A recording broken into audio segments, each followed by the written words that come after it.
Today, we have wonderful talking about case studies and everything to do about union, especially new normal. Before we begin, I'd like to tell you a little bit about today.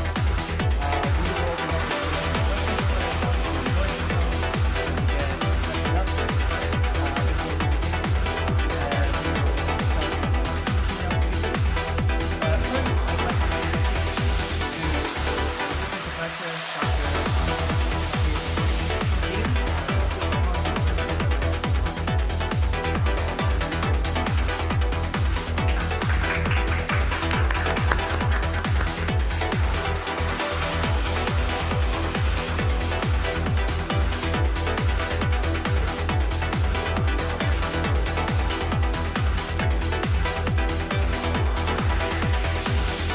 Good morning, dear esteemed speakers and conference participants.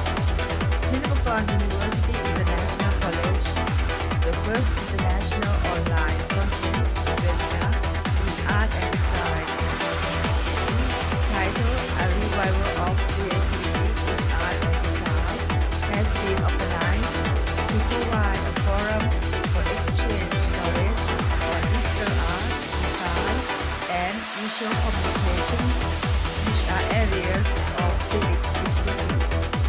This conference, therefore, aims to be a platform for exchanging art and design knowledge, sharing experience, and building academic collaboration on regional and international levels. I would like to express my sincere gratitude to our partner universities for sharing their expertise. Professor Alison Honor, Vice Chancellor and Executive Dean, Faculty of Arts, Design and Media, Birmingham University. Professor Bernhard Henniker, Vice Rector, University of Applied Arts, Vienna, Austria. Ms. Abigail Smith, Project Manager, Creative Integration, and Assistant Professor Dr. Abigail Janghara, Faculty of Decorative Arts, Singapore University. Very proud of you all. I would like also to thank the organizing team, led by Dr. Shirley, Dr. Paul, work and dedication, as well as the contribution made by the faculty members of our Bachelor of Fine Arts in Digital Communication Design program. This conference would not happen without the support from everyone involved in this program. I really appreciate. Finally, I would like to wish all participants a very fruitful conference with the end result of providing new knowledge and friendship, which is for me very important. As said the African proverb, if you want to go fast, go alone. But if you want to go far, go together. Thank you very much.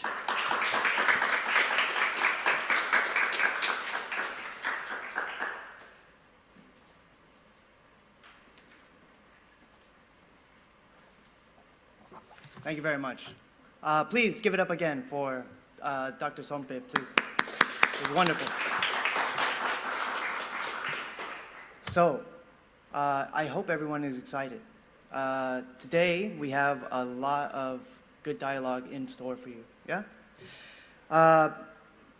First, we're gonna have our two keynote speakers, Ms. Abigail Smith, Dr. Atitep, and then we will open up with moderation from Mr. Gabriel Camilin over our next two papers.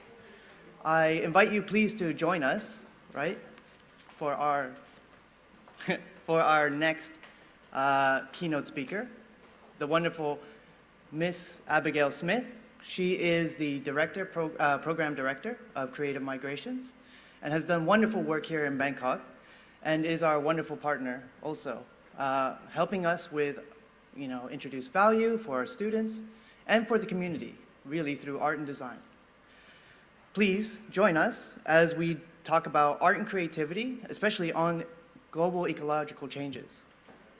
May I invite our next keynote speaker up? Ms. Abigail Smith.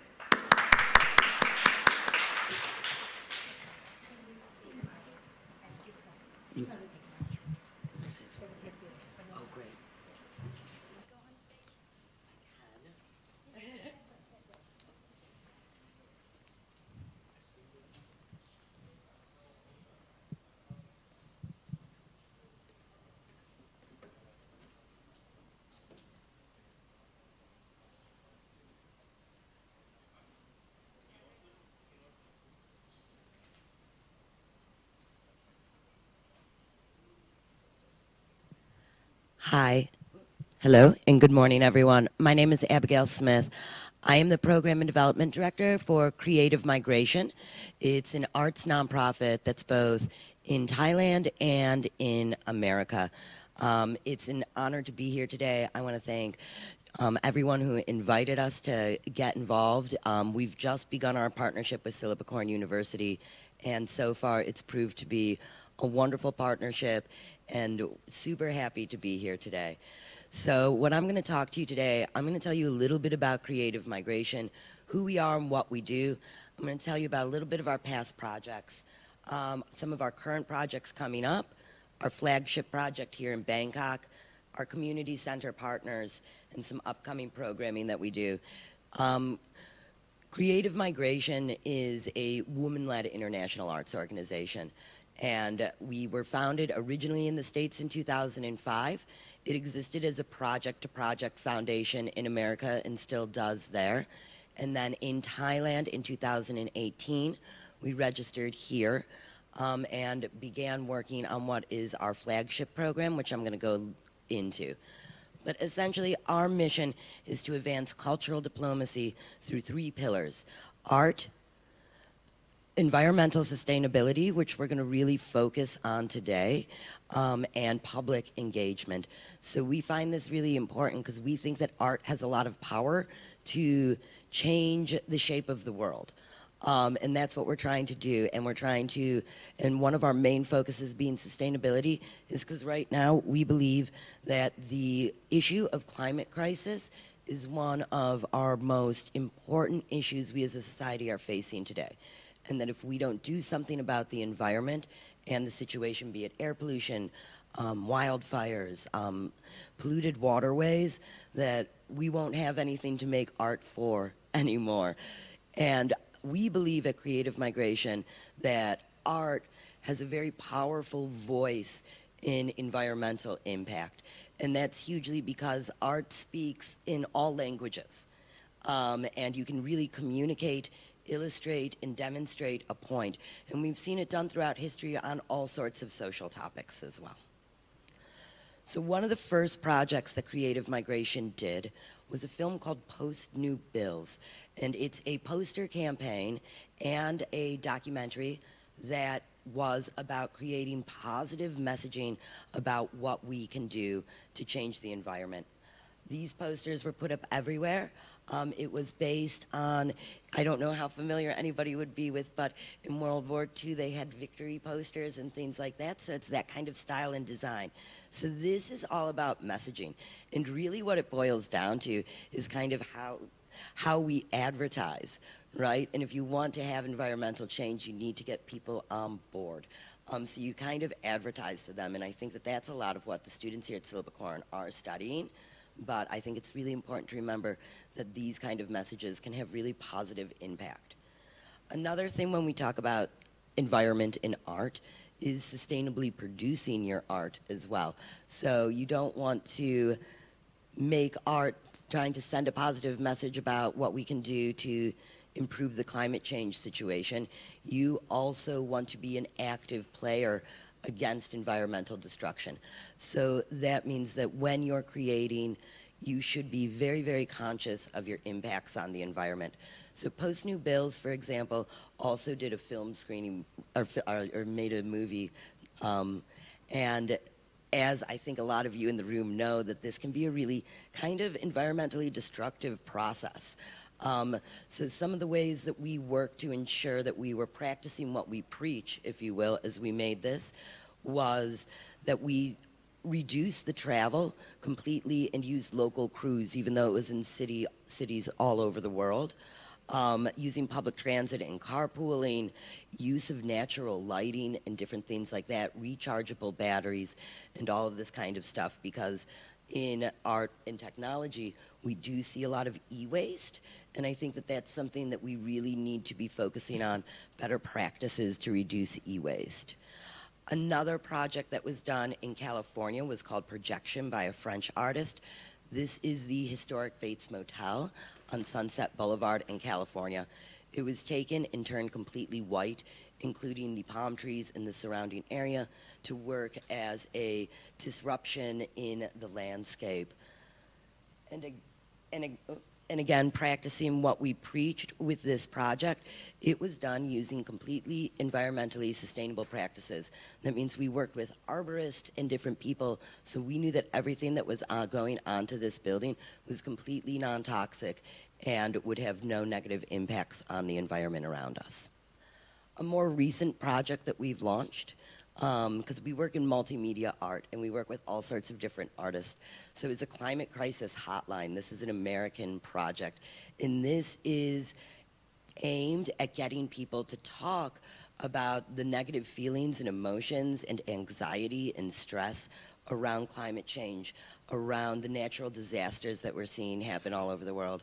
So it's based on an old concept, a hotline that we hear about in all sorts of different contexts, a suicide hotline, a crisis hotline. But this one is particularly for people that are having anxiety over the climate change. And what we're doing with this is collecting stories, working on an installation. It will be a multimedia sound piece as well. And it's working to validate these kind of feelings of stress and anxiety over the climate crisis as well. So to focus a little bit on Bangkok and what we're doing here and in Thailand. So 2 years ago, we registered here and we began working on creating our home base, if you will. And that is Bangkok 1899. It's located just a little bit north of the city here. It is a beautiful old house that was built in 1899. It was the former residence of Chao Phraya Thammasat Mantri, who was the Prime Minister of Education under the 5th King of Thailand. This house had sat unused for over 10 years. It was always kept closed to the public. We went in and we worked a deal with the family. We explained creative migration, what we do, and one of our main key projects is an international artist in residency. So to do all these projects, we'll move artists around the world for collaboration and different things like that. And we were able to take this house and completely restore it. We did a historic renovation on it the best that we could, but also updating it to work for today's culture and society and sticking to environmentally sustainable practices. Inside the house, we also have one of our main partners, Now Projects. This is a cafe. And again, and I think like all things can be art, and food is art, and this cafe also practices zero waste practices. We are also, so just some images from the different events and art activities that we do there. But again, I want to highlight in this talk that everything that we're doing is zero waste. And even our furnishings have been designed from scrap and leftovers and different things like that to creatively make sure that we're always working against climate change. This is just a little bit about the house so you can see it.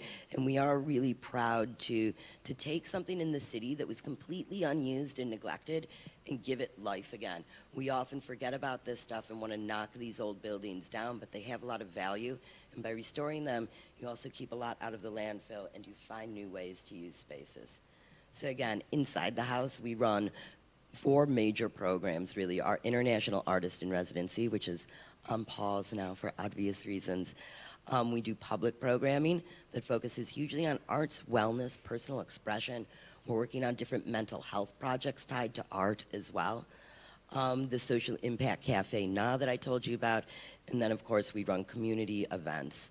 So the International Artist Residency is multidisciplinary. Our artists will stay with us from 2 to 3 months at a time, and their goal is to create a site-specific project collaborating with local artists that either speaks about the environment or that at least uses sustainable practices. A great example of one of our artists that we had was Scott Kildall, a Californian artist that was using data pods to collect different noise and air levels around Bangkok and taking that information and making it understandable and relatable. We still have some of his pieces around, but with the data he collected, he was able to manipulate the sound and make different noises that explain the pitch and level of pollution. Some of our public programming that we're doing and that we have coming up, we partner with the 60-Second Film Festival, which is a festival about short films. We're going to be doing a special one, environmentally focused, of course, called Every Minute Counts. So it's about ticking down the clock as the environmental situation is getting worse and worse and worse. And we'll be screening 60-second short films that are focused on the environment and the effects of climate change to create that conversation. And just a little bit about our Social Impact Cafe. Again, this is a really heart and soul part of this arts and community center, and using zero waste practices and innovative cuisine. And as a multidisciplinary arts program, again, we see everything as art, from furniture design to food to video to photography to oil painting and sculpture. We're also heavily invested in films and screenings and things like that. These are just some different images. And we're really lucky that we have a great partner, too, that helps us really spread our environmental messaging that we want to do and gives us the technical and scientific support that we often need when we're talking about these kind of issues. We want to make sure that what we're doing is right and that we have the right partners that are really enacting change. So one of our partners is a community center that has 9 NGOs based out of it, working out of it, that are focused on many different things. This is a little bit layout of who we are. You have the Ford Resource Engagement Center with these NGOs underneath. Bangkok 1899, that is Creative Migration in the Cafe, and also a small elementary school on our campus. So through this partnership, and I want to really push this point, through this partnership, we're able to expand our messaging. And when you're creating art that has a message behind it, you want to make sure that it has an audience. And you want to make sure that your message is well received. So having these different types of partners really helps us push out our messaging. I'm going to tell you about a couple of our partners. We have Nature Inc. on campus with us. They are a group of different NGOs that focus on wildlife, ocean, terrestrial conservation. And they do a lot of their programming also with kids, and they use art as a tool to reach kids. So we recently did bird drawing workshops to discuss different things with that, and it's a great tool to get kids engaged in the environmental issues using art. One of our other partners is the Urban Studies Lab. They're a group of architect and urban planning professors that are doing urban interventions in the neighborhood that we're located in. They're super sustainable minded, and what they're really looking at is how, just like with the house, we used environmental practices to revive a dead space. They're looking at it as a larger whole. How do we use environmental dead spaces to revive this neighborhood? And just some upcoming projects that we're working on, we're doing in our neighborhood with Urban Studies Lab, who I just talked about, a community mapping project. This will be to enhance ecotourism in the neighborhood. So we're trying to create a walking tour through the neighborhood tied to photos and sound bites and images about the history and culture and people in the neighborhood.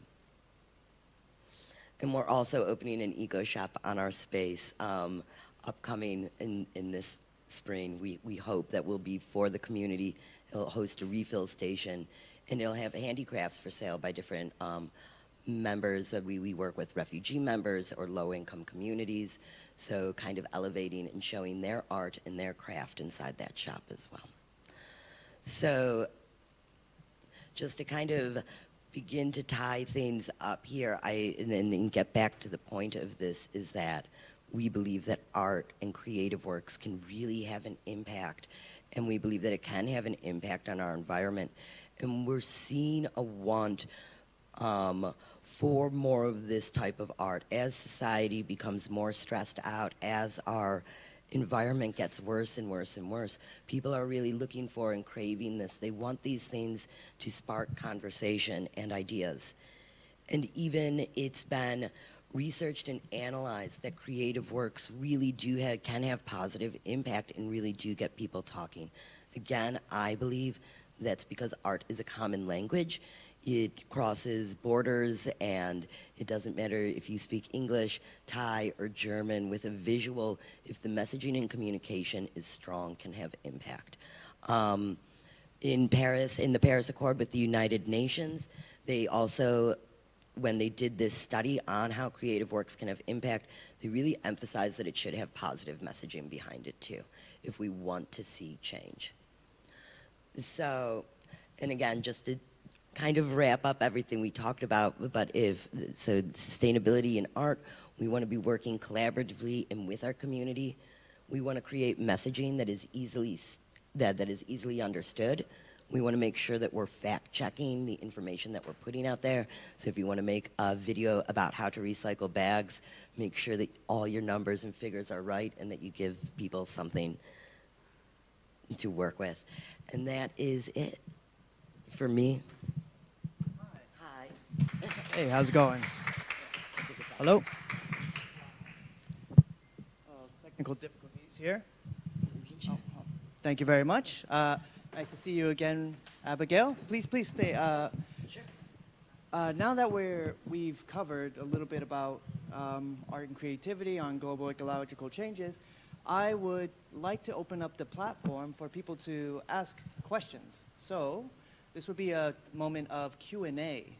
Now, I was wondering, just to start off, is there an example you could provide about how you measure your success rate? And Yeah, sure. So we can measure our success rate a little bit. This is a hard thing to quantify for sure, but I think when we do a movie screening that is about food waste and the number of people that we have show up and come to that event that maybe knew nothing about it before, we can measure our success on the conversations created and also the partnerships. When you're looking at certain fields of art like architecture and urban design with USL, this can be much more measurable and tangible and you can really see it. But I think having the art to begin creating these conversations is instrumental.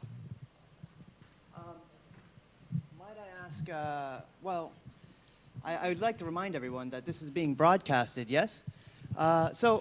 Is there something though that you'd like to, like any hashtags or something that you want to let the people know where to visit you? Yeah, sure. You have the microphone in your hand. Oh, sorry. Oh, It's working. So if you want to learn more about what we do, creativemigration.org is our website. We also have Bangkok1899.org. Both organizations are also on Facebook, Instagram, and you can always email us. Or I do encourage anybody that is in Thailand, that is in Bangkok, to come and visit us at Bangkok 1899. See some of the pieces of art that we have that are discussing the environment. Visit us in our cafe and see how we really do zero waste practices both in art and in our food and beverage. I think we have a question from the audience. Hello, Abigail. There you go. Hi. I was wondering, what are the new challenges your organization is facing with COVID-19? I guess you have quite a few, right? Sure, there's been a lot of challenges, and actually taking what we do, which is hugely community-driven online, was when it first kind of started happening. I'm like, how do I work with people in the neighborhood if I can't see them, if I can't touch them, if I can't hug them, if I, can't be that close to them? But we have found ways forward. We're working on it. We're working on our messaging. We've taken some of our art shows online. And again, going kind of back to the environmental thing, I want to kind of look at the pandemic, try to pull a positive out of it. But I think seeing less travel, seeing people are thinking more environmentally conscious kind of because they're being forced to. And in a way, it gives us a wider, more global audience, which can be a really positive thing too, because anybody can be watching this online. You don't have to be in Bangkok. True. It's very true. And even this in itself is an example of how we're changing to move everything towards online, right? That said, I was wondering, is there anything in specific that's happened recently for Bangkok, like with one of your projects? Were you able to, what were something that you've been able to change recently? In light of the pandemic. Yes. So Scott Kildall, the one artist that I talked about that's doing the Datapod sound collection on different environmental threats, we actually, he was in residence with us.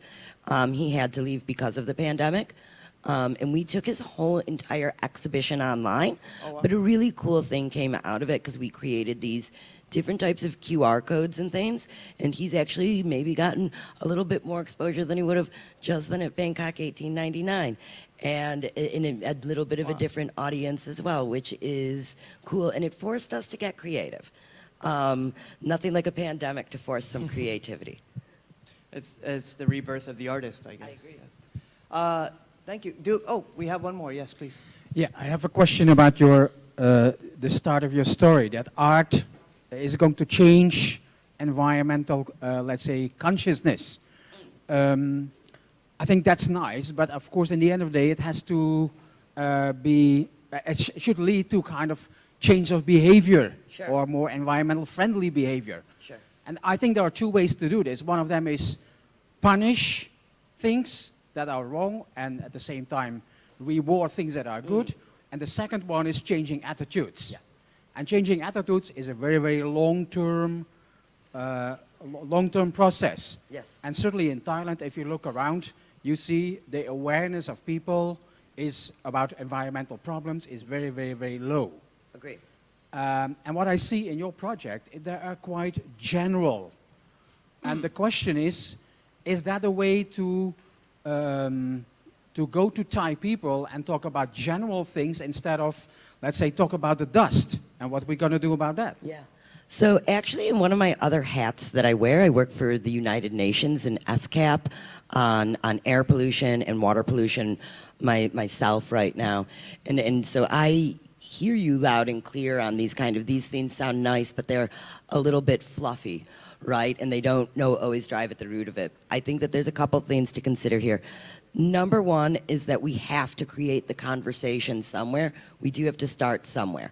And I think, and again, using art as a tool to kickstart that conversation is really useful and important. You can reach different members of society than you normally would. So when I go to a lot of these different United Nations events I have to do, you see it's often just scientists preaching to scientists, which isn't good because they already know. I think one of the first things that art does is it gets a new audience to maybe start paying attention and listening, and it's a nice way to not beat them over the head with it. You asked about punishment or reward. I am very much so on the side of rewarding what's been done well. So an example of something that I'm doing in my other job right now, and it's mostly a research job, but we are actually going to be bringing in an art show, and it's very, very tangible. It is furnishings, beautiful furnishings, 3D printed from waste out of the Gulf of Thailand. All of it is waste out of the Gulf of Thailand, so it's giving, I think, tangible solutions through art as well, too. And like I said, there's large institutions that are science-based that are investing in using the arts to communicate their messaging. Because a lot of this, how do we reduce dust, is a really complicated question. And you might need a PhD to read a paper about it, but you don't need a PhD to look at an art piece about it. Thank you very much. People oftentimes forget the role of the artist in society, yes? There is something that can be done, something that artists can provide other than a politician or a scientist, yes? Where you can actually reach the masses and actually make them feel something, get them to, like a call to action, yeah? Yes, awesome. We have another question, please. Okay, as situation in Bangkok, as an air pollution, do you have any project that reach out to that or not, or how art will be used to express this matter? Because it's quite a serious question of how health care or Yeah. anything? So we use Bangkok 1899, that community center space. Like I said, we have many, many, many partners out there that want to host meetings and host events in our space. They want to host in our space because we are zero practice, and it's a we've created a good environment for fluid conversation. We've created a safe environment. Through that, one of our partners has become a group called Circular Design Lab. They do a lot of events with us and in our space. And what they're talking about hugely is the environment. And through that, I'm also working on a campaign called From 2.5 to 0 that we're working in the community center on as well.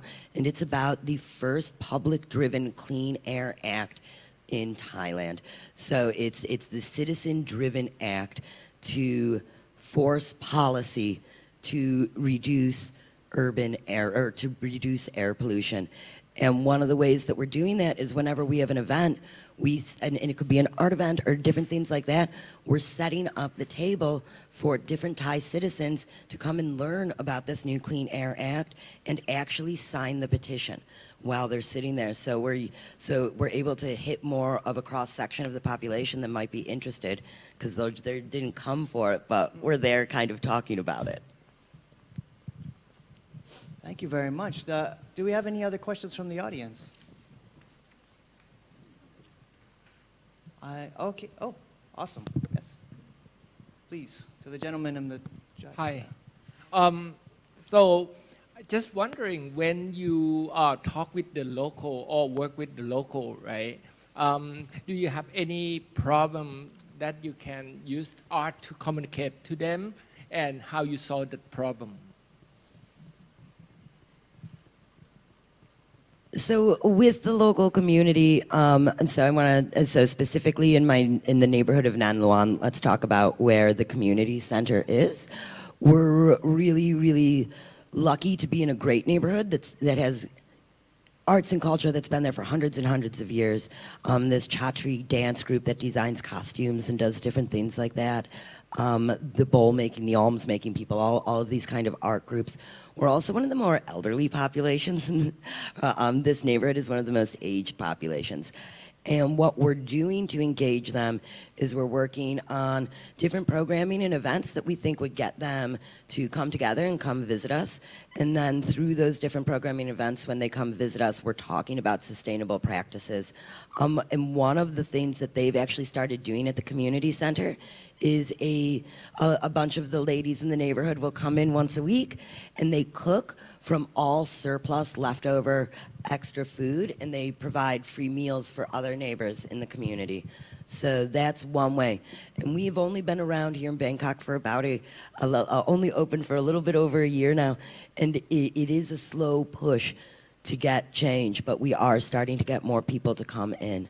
And show up and understand what it is that we're talking about. Awesome. Okay. I think if we are all good, if we have no more questions, I think we might call this to, an end. Thank you very much, Abigail Smith. Please, everybody. Wow. Very, very cool. Amazing energy from the audience. I love the questions. This is why we're here, to have this wonderful dialogue and discourse, right, about art and creativity. You still are in store for a very special treat. Our next keynote speaker is Assistant Professor Dr. Atitep Chatnailo, Faculty of Decorative Arts in Silpakorn University. This man, he has degrees from the US to Thailand, to whether it's anything in consultancy, in art and design, or being on the esports committee. This man has done it all. Please welcome Dr. Atitep.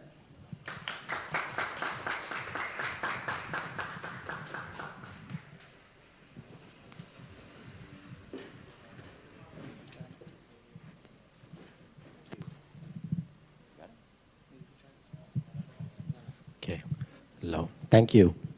Okay.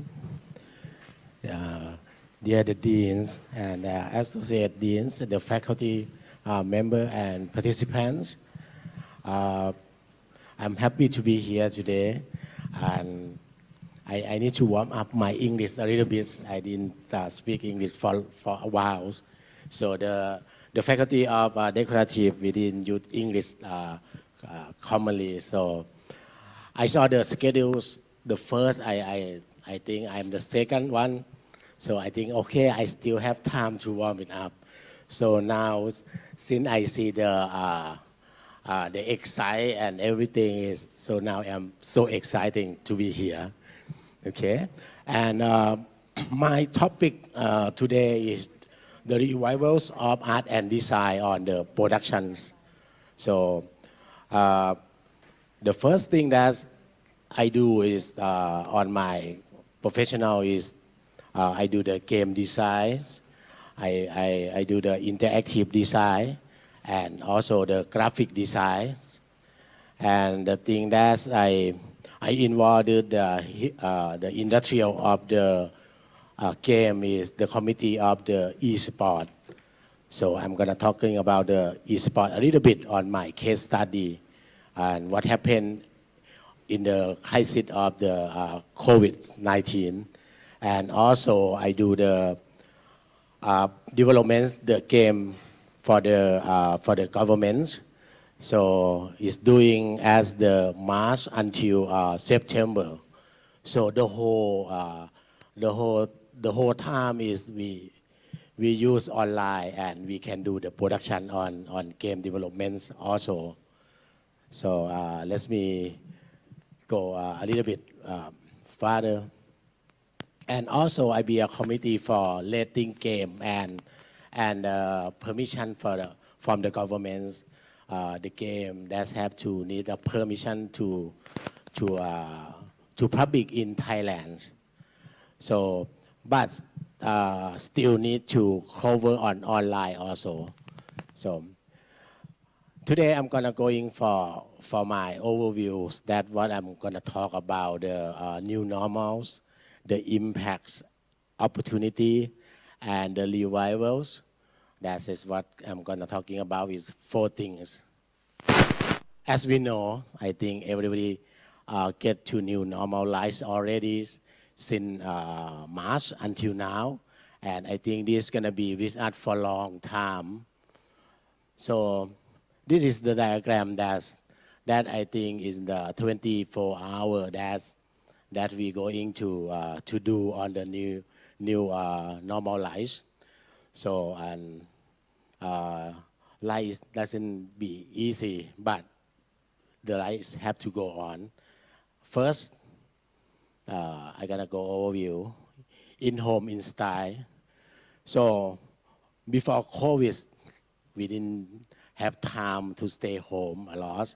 After that, so like myself, I do a lot of decorate on my home, my room, because I need my space to work at home, and also my family and my children have to be together also, and also have to work with the kid. This is the picture that's still working online now, and also we take some food deliveries more often, and also we have to sensitive with the 5 cents, with the clean up nose, mouth, and touch and ear.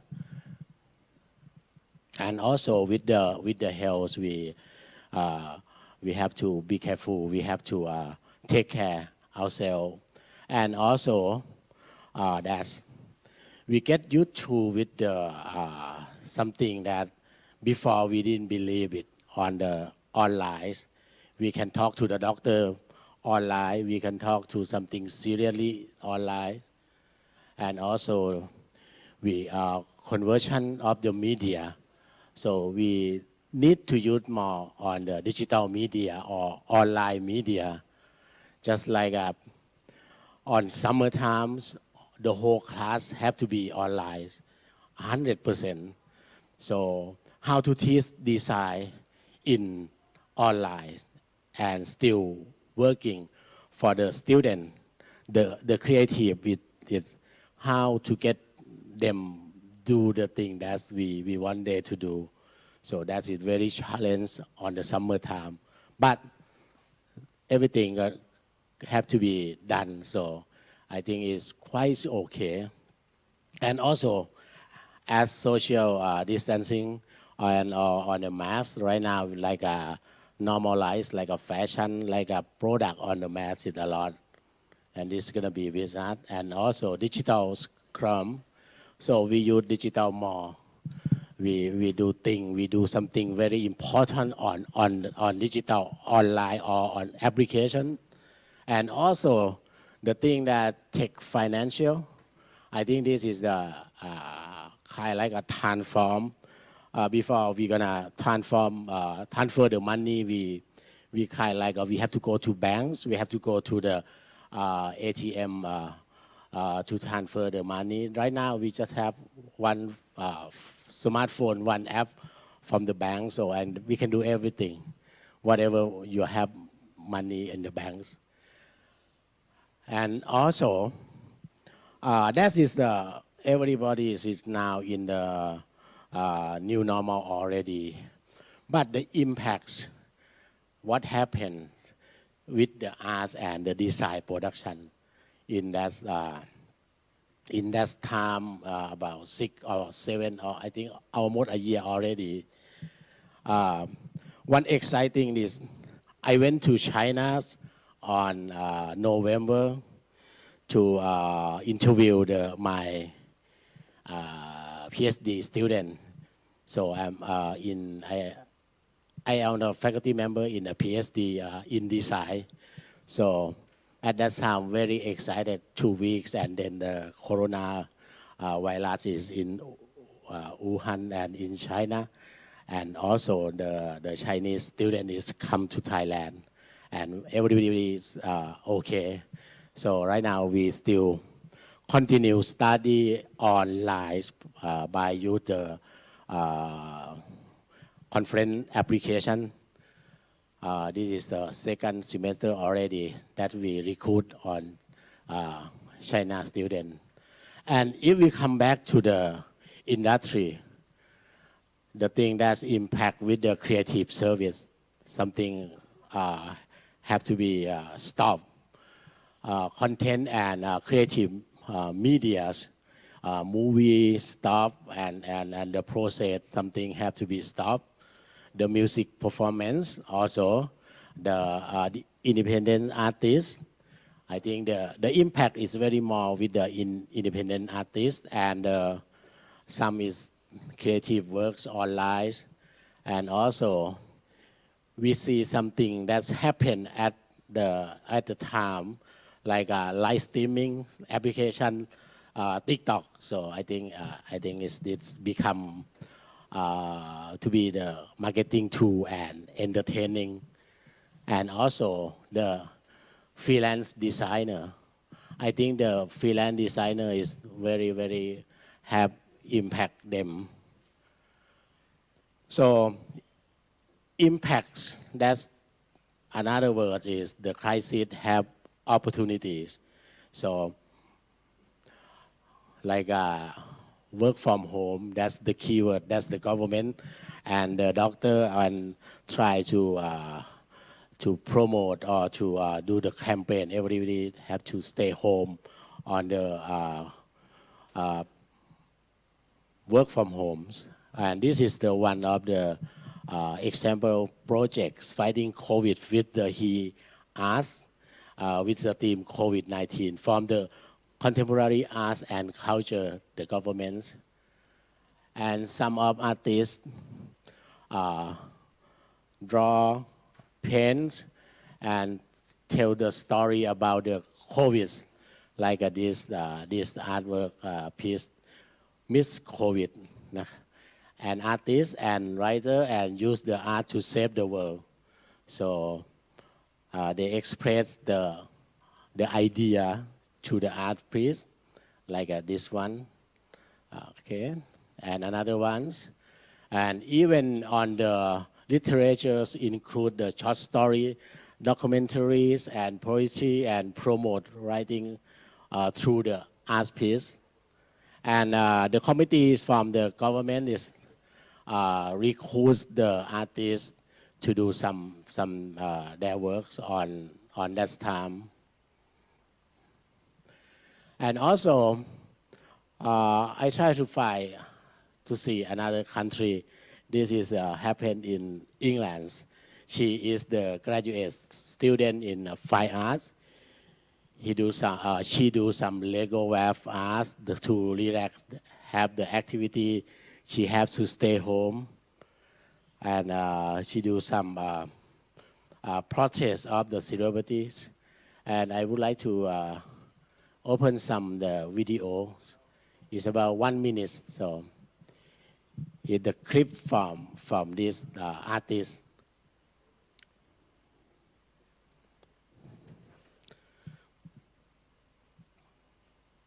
So she is from England, so she do some fine arts and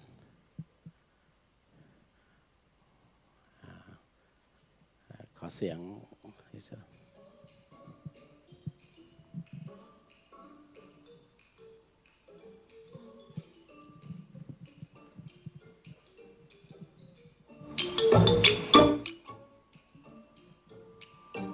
It's given me a reason to get up in the morning and get started and get creative. There is approximately 2,500 pieces per Lego portrait, so it could take 1 day or it could take up to a week or 2 weeks. I used to play with it with my brother and sister, so it reminds me of my childhood. I kind of use my artwork to go to my happy place, and I do find using Lego is a very relaxing process.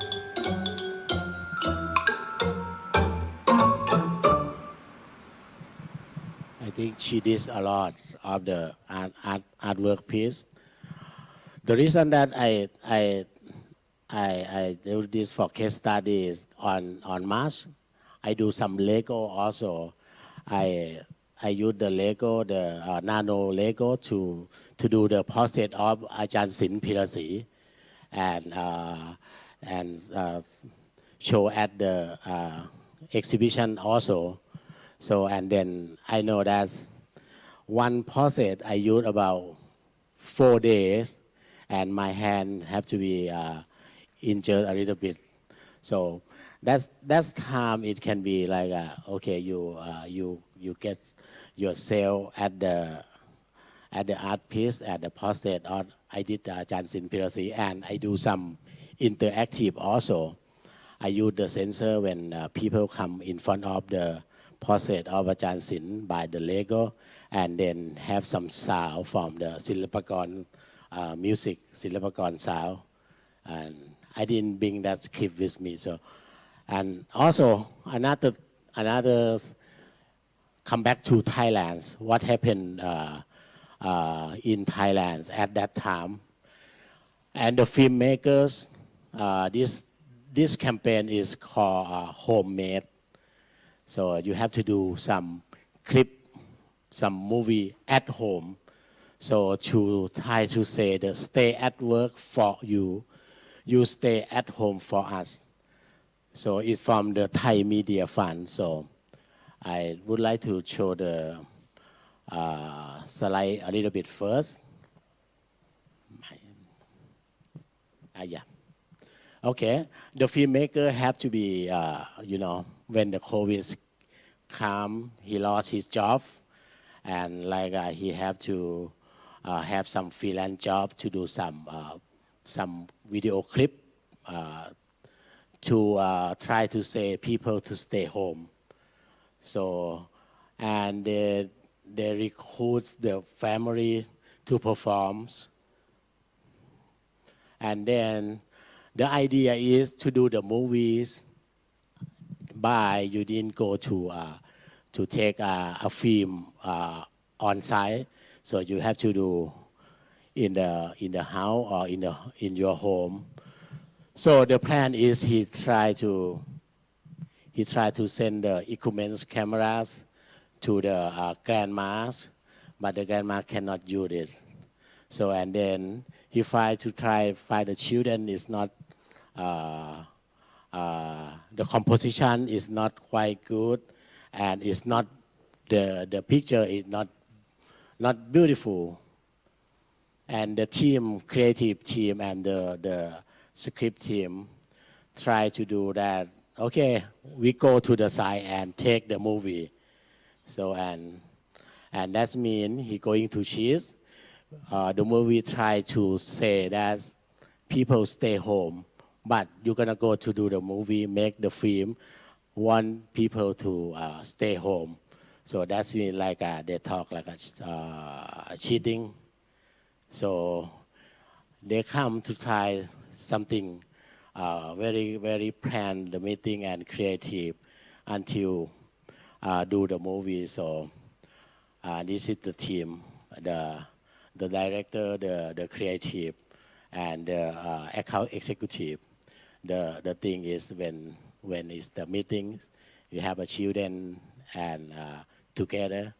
So I would like to show a clip just on the first is just about a minute and then go to about the fourth. ผมคือคนแต่ไม่ต้องห่วงผมคือคนทำแต่ไม่ต้องห่วงครับเพราะว่าผมคือคนทำหนังที่ตกงานเพราะโรคโควิดเนี่ยเขาให้คนอยู่แต่บ้านแต่ผมตกงานได้ไม่นานครับฮอตเขาบอกให้ผมทำหนังเกี่ยวกับโรคโควิดเอาหนังแบบอิโมชัน a ลโปรเจกต์นี้ก็จึงได้เริ่มต้นขึ้นครับ Emotional the theme of the อันดับ movie. แรกฮะเราต้องหา subject ก่อนเราได้เจอกับครอบครัวนี้ครับคุณพ่อทำงานอยู่แท่นขุดเจาะน้ำมันคุณแม่ทำงานหนักอยู่บ้านกับคุณลูกกับคุณยาย3 คนอิโมชัน a ลแน่นอนอันดับต่อมาหนังอิโมชัน a ลเนี่ยภาพต้องสวยฮะเพราะฉะนั้นเราจะต้องส่งกล้องคุณภาพเยี่ยมผ่านระบบไปรษณีย์ไปครับแล้ววางแผนไว้แล้วครับเราจะให้คุณยายของเขาถือไมค์บูมที่เราส่งไปแล้วให้น้องเป็นคนออเปเรตกล้องและจะใช้ช็อตที่ยายเขาประกอบขาไฟครับเข้ามาเล่าในหนังยายประกอบขาไฟไม่เป็นแต่ไม่เป็นไรเดี๋ยวเราให้ยายเขาไปถือไมค์บูมก็ได้ครับเพราะว่าการอัดเสียงเนี่ยมันจะไม่ใช่ยายใช้เครื่องอัดเสียงไม่เป็นแต่ไม่ต้องห่วงครับเพราะว่าเรายังมีเด็กครับเรายังมีไม่เป็นไรครับเพราะอะไรฮะเพราะเราจะไม่ถ่ายแล้วครับเลิกกันไปเลยไปพอเลิกแล้วตั้งสติเราทำได้ทำหนังซึ้งผ่านซูมเราวิดีโอคอลไปหาน้องแล้วเราจะคอนเฟอเรนซ์กันกับทีมครับคุยกับตากล้องคุยกับผู้ช่วยผู้กำกับแล้วก็ถ่ายน้องเลยเราจะเริ่มแล้วเดี๋ยวมึงดูภาพในกล้องนะก็คือในไฟล์ไลน์จังเลยนะใช่รถน้ำแม่นี่ก็คือกระเป๋าอะค่ะพูดเลย เอาจังจี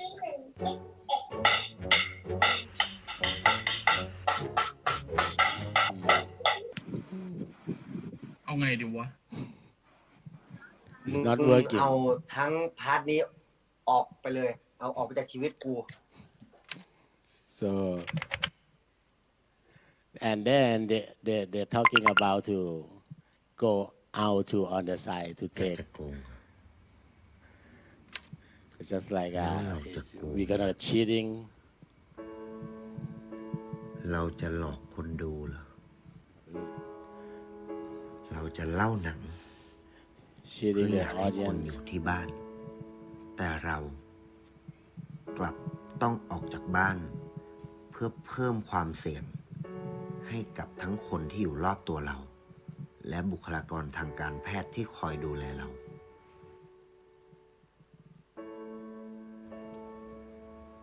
หรือว่าหนังที่ดีจะต้องดีมาจากกระบวนการเริ่มต้นจะไปวิ่งสวนแม่วิ่งสวนกับเพื่อนกินมั่งสุดท้ายผมตัดสินใจไม่ไปถ่ายที่อุบลนะฮะแย่งพี่กินหมดแล้วดูดไปหมดเลยไหนเนี่ยอันไหนอยากเป็นอัน So อันกิน the เนี่ย team อัน not กิน go เนี่ย to จะ the ทำงาน on site. จากบ้านโอเคครับงั้นเป๋าตังคุยเป๋ ป่าตังเครียดปะเนี่ยเครียดใช่ไหมกลัวพูดผิดใช่ไหมทำให้หนังเรื่องนี้สื่อสารออกมาดีที่สุด เท่าที่ผมจะทำได้ตัดเสร็จเรียบร้อยแล้วครับผมนี่ก็เป็นคัตติ้งนะครับเดี๋ยวยังไงลองไปดูกันเลยก็ได้ครับ and this is after they สวั cut สดีค่ะ หนูชื่อเปาตังค่ะ ที่บ้านหนูมีคุณยาย คุณแม่ คุณพ่อ และหนูค่ะ แต่ว่าพ่อไปทำงานที่กลางทะเล พ่อยังไม่ได้กลับบ้านเลยค่ะ แม่ไม่ยอมกินเลยค่ะ แม่กินได้3 ชิ้นเนี่ย วันหยุดแม่หนูจะทานหนูไปกินพิซซ่าค่ะ ชอบทานหนูเล่นน้ำสระกว้างๆค่ะ ชาหรือยังคะ มีถอนหายใจ วันนี้มาวิ่งกันค่ะ ให้หนูตดอ่ะ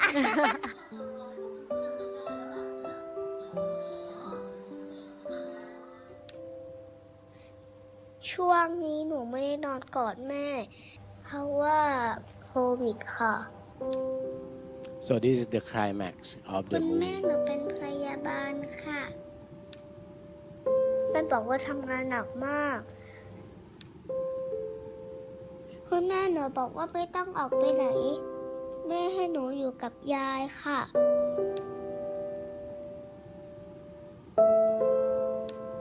แต่ว่าหนูอยากอยู่ใกล้แม่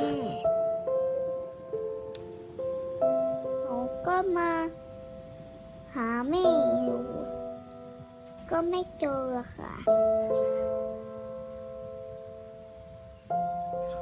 หนูรอแม่มาเล่นน้ำด้วยกันอยู่ หนูรอแม่มาทำกับข้าวด้วยกันอยู่ รอคุณแม่มานอนกับหนู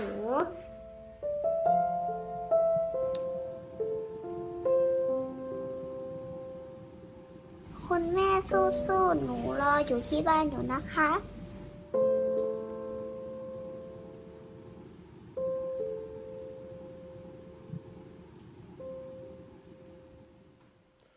stay home ผมคือคน โอเคครับ this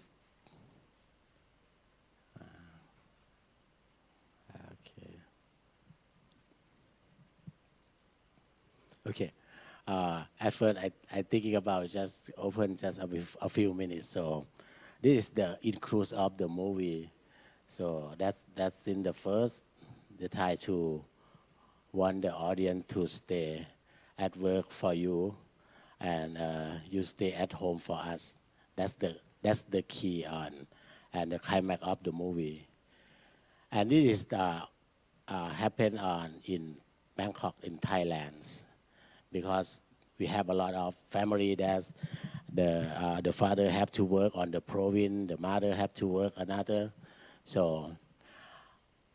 the another kind like a digital marketing a little bit like concert from condo this is for the sensory is the property and they create the campaigns this April is not lonely save happiness relief loneliness even though we are more than 2 meters apart so this line in concert is just I'm not quite sure anybody that have seen this line or not it's about 300,000 view when the concert is on so but this is the musician or the singer Thai singer and this is the audience a little bit audience in Sanskrit and this is the environments when the concert so it showed us it doesn't have to be right now like a big mountains a lot of people audience like 100,000 so but this 300,000 can see the concert also as online and the thing is in this quarter they have this line concert the sale increased to 100% from the last year. That's very surprised on the result of the concert, and this is be like digital marketing to do the COVID, but use the creative and do some production that can go to the people or the behavior that they stay home, everybody stay home. Okay, and this is my federation. So we do the e-sport. We try to get Thailand is have the e-sport, develop the e-sport. So at that time on the COVID crisis, we do some campaigns, e-sport from homes, to raise the Thailand e-sport championship for the Thailand. If who got this championship gonna be go to another tournament. So this is the campaign that's very works for, because when one tournament we have the match every day, people, fans can come and see the game and the team that they love it. This very impact on the COVID time and the e-sport from home. And also that I would like to talking about this a lot because this project is the game design developments. That's this year we work from home. And I introduced at the first time that during March until September, this project have to be done on the MOUs. So, but March is already COVID in Thailand. So we have to change the way to do the production, change the way to do some meetings to do with the teamwork, because the game development, this one is strategy game, can play like a mobile and e-sport. It's quite a little bit big project. I integrate with the faculty member of the computer science, Silpakorn University, and also the ICT, Silpakorn, and music faculty, Silpakorn also. And the faculty of decorative is be the head of the project. This is the time that I have to stay home and still working with the project. This is from computer science and my programmer, and another is some from designer and character design. This is my games. WOS Wutong Kingdoms, War of Scamble, Wutong Kingdom. So Wutong is the ancient city, is around 140 kilometers from Bangkok. So the Silpakorn's MOU with the operator is the government to do this game for the travel, for the community travel. And this is the third year that we have to work through with my team design. I can be anywhere with one computer, and my team can come and join, and we commence the works. The work still go on. This is I work at home, comment all the projects, design and depth and programming. Okay, and I would like to the video number 3. So I would like to show the show reel a little bit, about 2 minutes, about the game that the Silpakorn have done with the operator. Usually this year the game have to be public, but during the COVID event game we can, but we still waiting a little bit. It's a 3D. It's a strategy game. It's a MOBA.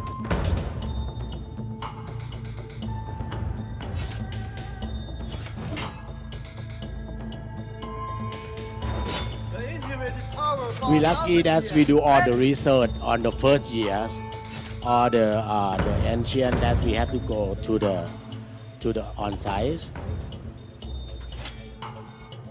The second year and the third year we didn't have to go to the site.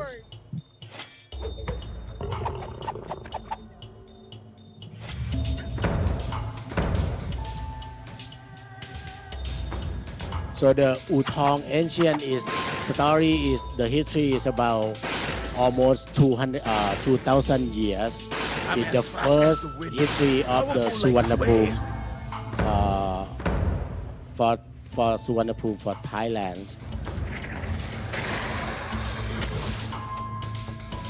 But the story in the game doesn't tell the history 100%. We just need some imagine the imagine to put in the game, belief and mystery and a little bit some. The internal power is always fatal.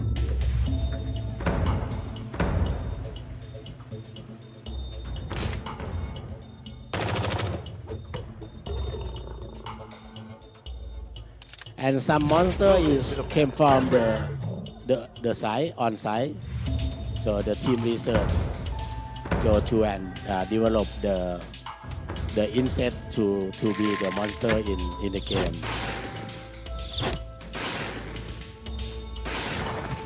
Well, it's just my umbrella.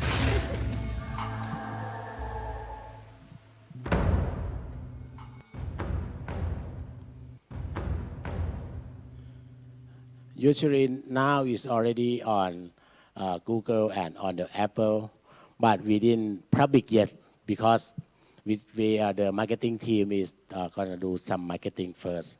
So in this project, 8 months, the whole year, I didn't see my team. I didn't see the programmer. I didn't see my designer. I used online and at that time and do. And also the avatar gonna go in for the 4th year to do another scene, more some character design also. And one thing, this is I very proud to present. This is my advices.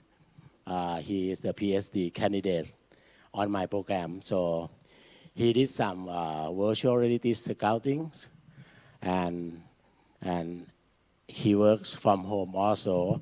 He didn't have space. He just have the table and do some work to the virtual to the VR. So can you please open the first one?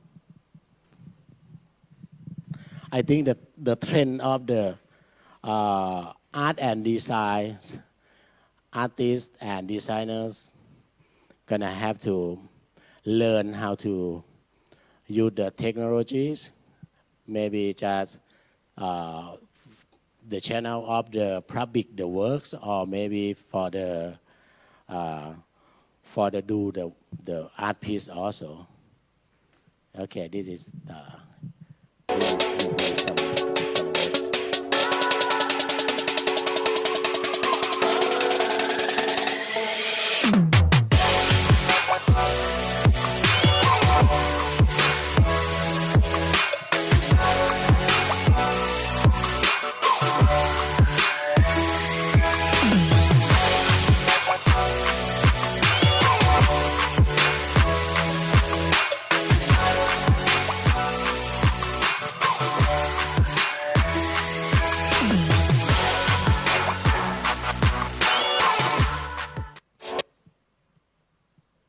So this is the his scout has the VR. So and he do his thesis also, and it's just still have a little bit. Can go back to slide. I still have a little bit time, right? Okay. Okay. Okay, let my slides. Okay, this is that the video that you all see is use the webcam to record when he do some work the through the VR with the software is Adobe Medium software. So, and now on my my point of view, that I think is the reviewers of the art and design production is come with the 7 things that need to do. So I'm gonna go with the first, push the government support. So we all know that during this time, the scholarship or the policy, they have to go with the health first, have to go with the COVID first. But the policy sometimes doesn't need the money, but the policy is the kind like the government publics on and with can put the support to the artists and designer and the industrial of the design. And also the second, I do the productions. I reduce the number of people. On my third year game, I didn't increase my teamwork, reduce the step of creative. So before we meeting every week, like we have to comment face to face. When do the design production, have to eye to eyes, and then we can go and then adjust at the same time. But I reduce the step also by comment to the papers, use the online, and then we set the meetings at any times, cost reductions. Even the governments doesn't have a lot of the money for this year, but we think we can do another scene of the game. Also, online, I think you have to use the online show a little bit more. So online exhibitions and the museum online, something like that. The digital transformation, I think we're talking about this for, I think in the last 4 or 5 years. And now, even the Silpagon go to at that time digital transformation, but the COVID is come. I think we already transformed early because we have to use the digital. We have to use channel, a lot of channel to do some works. New normals. So the gallery, the art press, the design center, so have to understand the new normals, use online more, and also can do some happening at the on-site, but use online to public to the people, a lot of people like Sansili.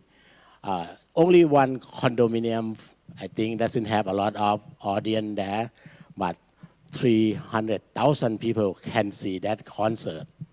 I think it's the art and design can do something like that. Trend design. Now we on the crisis. We need more function. We need to do some solve the problems. Craft works, storytelling. I think storytelling became more important on doing the art and design.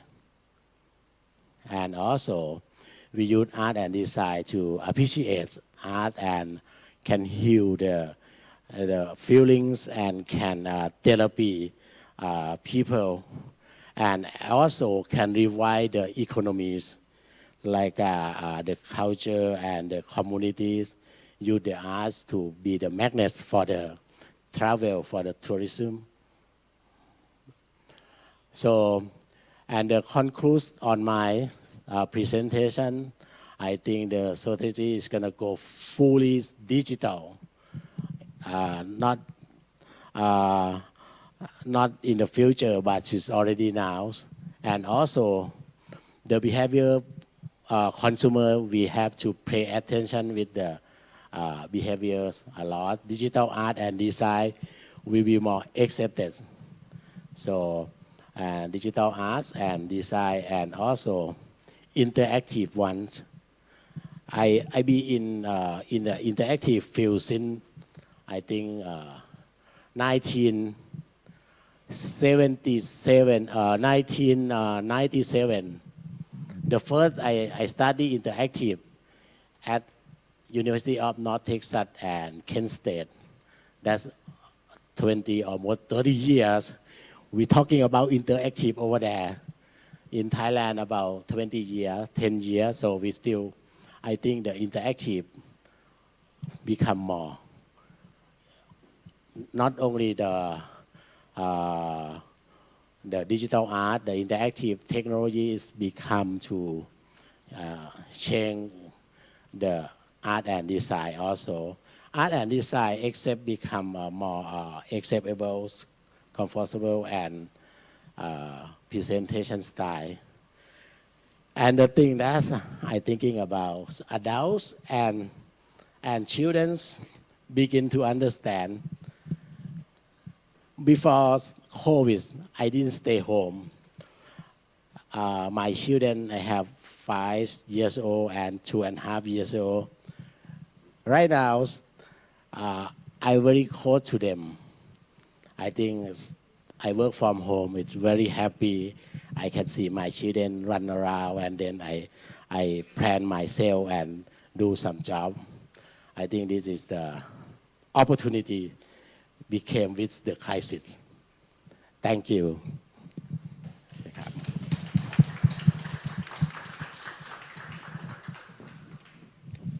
Thank you very much, Dr. Atitep. Wow, amazing stuff. We actually have a very fast fast conversation going on. Yeah, I'm really happy. Remember, guys, Thailand's actually really known for the kind of commercials that we just saw, especially in the art and design community. Okay, I know it doesn't have to be said, but I'm sure everyone has a little bit of questions, yeah? Can I open up with Katie? Yes. Okay. So, according the I'm also interested in, no, not interested, quite a gamer as well in somehow. So on the esport, how can you organize the contest and how to prevent the player from using their cheating codes? How do you secure that? Because they're using their own computer. Okay. I think esport, it doesn't new in Thailand. I think before we have the federals for the esport, they have organized for itself, I think for about 10 years. They have their own rule. They the publisher or the owner of the game, esport is kind of we have a lot of game that's very famous. Right now is about 5 or 10 game can be esport. Before we didn't have the federals. Each game set the rule, and then the communities for whoever play that game, very strong community. They're gonna protect themselves, protect the game, the communities. Now we have the federals.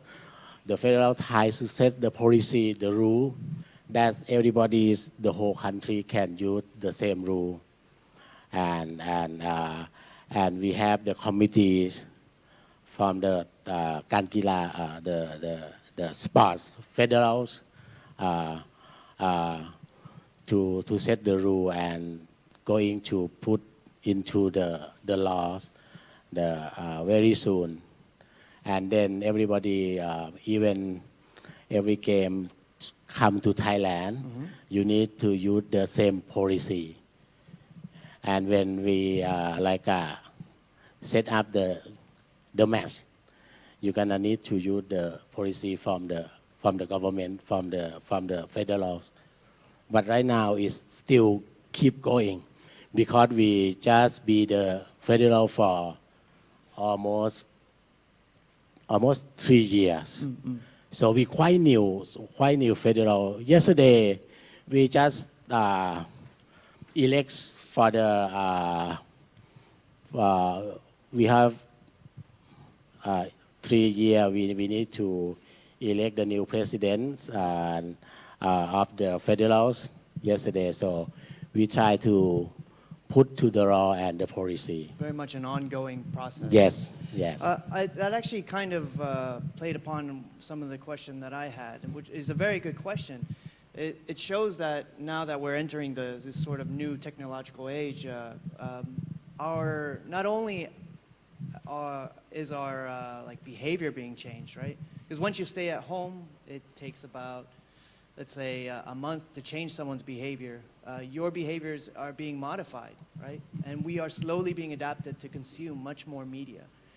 With these behavior modifications are going to come new jobs, new different positions. The landscape is forever now changing, especially in light of the new normal, whatever.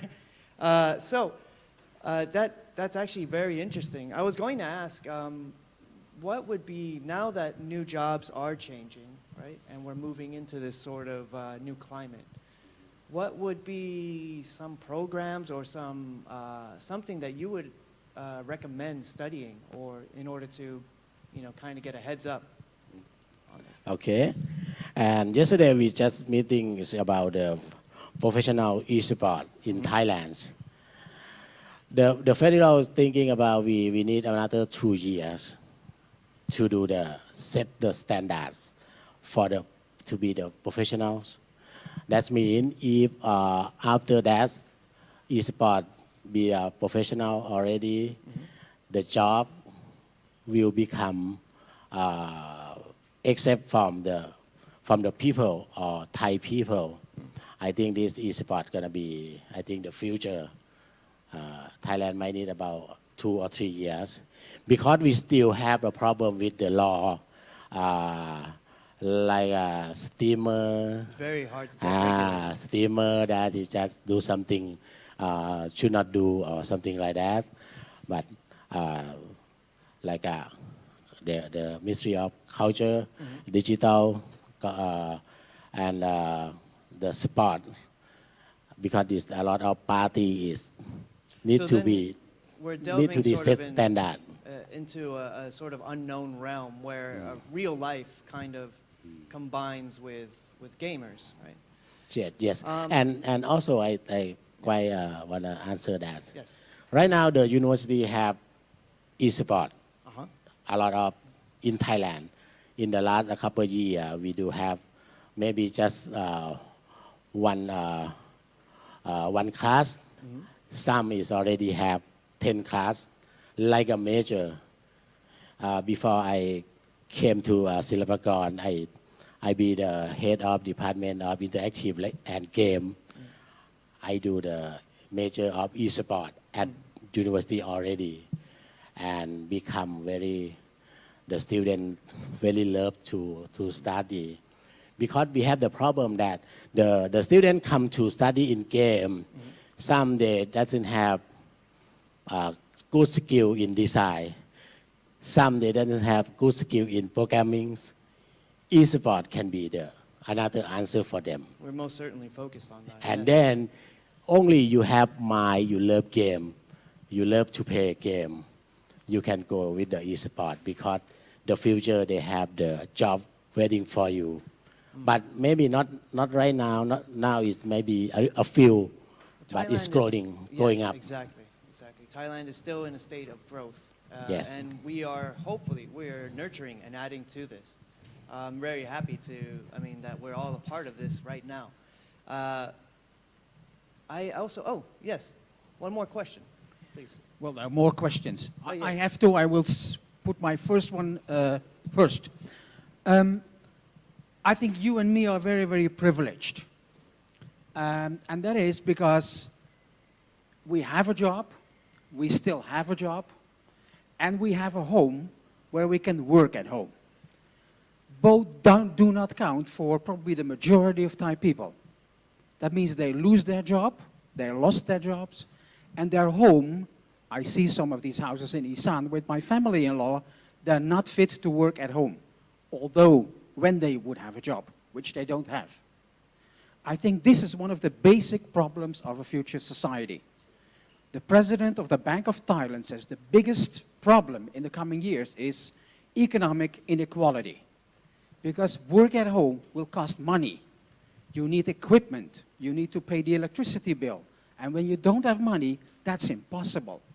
So the society cannot go digital unless we solve the economic inequality in this country, I think.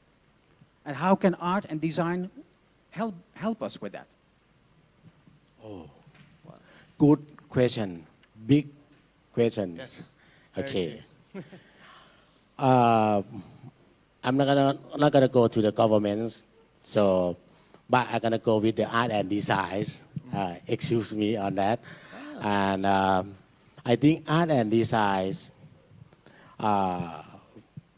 since like I think 40 years ago, in America, we have the crisis of AIDS disease. I think the governments, at the first when that pandemic is coming, is the government doesn't prepare very quite good or something like that, and I have to read the story, okay, when I be there, and then art and design speak expert on the art piece and also on the design, because at that 40 years ago doesn't have the quite online or internet or the community on online. I still believe at this time, 40 years later, art and design still play a very important role. And for example, on my one slide, right now, a lot of artists and designers go to the communities, not the big province, the small province. They create some activity on arts, maybe like a pen on the development cities, and also do some festivals. Art and designer come to join together, and then create the economics. People come to travel at that city and at that province. That is just one, for example. And also, arts and design going to do some history, okay, what happened right now, and then they explain to the art piece, and then can public, and then people understand. So, I mean, it's a very multifaceted question what you asked, and I'm uncertain whether it could be fully answered on this platform itself. But if I may, there is always human capital that can be added into a person whenever art and design is taken up. Yeah, and one of the maybe the most valuable skills to have right now is copyright, coming up with content, right, to just post on Facebook, whether or not it's a statement or something, but the ideas themselves are free. Yes, the equipment is not. However, there's always a way around. I remember myself teaching myself all the programs, and then afterwards actually borrowing or using whatever free resources I could in order to empower myself, right? Hector, Yes. we have our guest from Malaysia, Dr. Cairo, is going to ask the question because he also attend our keynote speaker. Dr. Cairo, please speak. Thank you. I would like to ask Dr. Atitep, in regards for e-sports or e-games, we're having a hard time to adapt it into our game development program because of the activities encompass a different sort of learning outcome, particularly towards the disciplinary to prepare for esports requires a different practice in comparison to game development. I'm just curious, how do you adapt towards esports as part of your curriculum? Okay. The question is how to adjust the e-sport and curriculums, right? Correct. Okay. At the first, I developed my curriculums, interactive and game designs.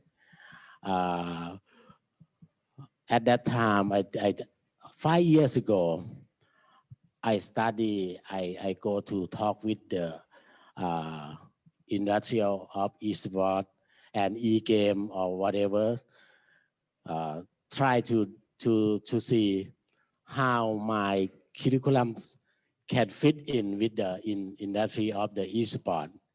Because already I have a problem with the, I came from the private universities, like we accept the student application, like 100 students come to my departments, interactive and games.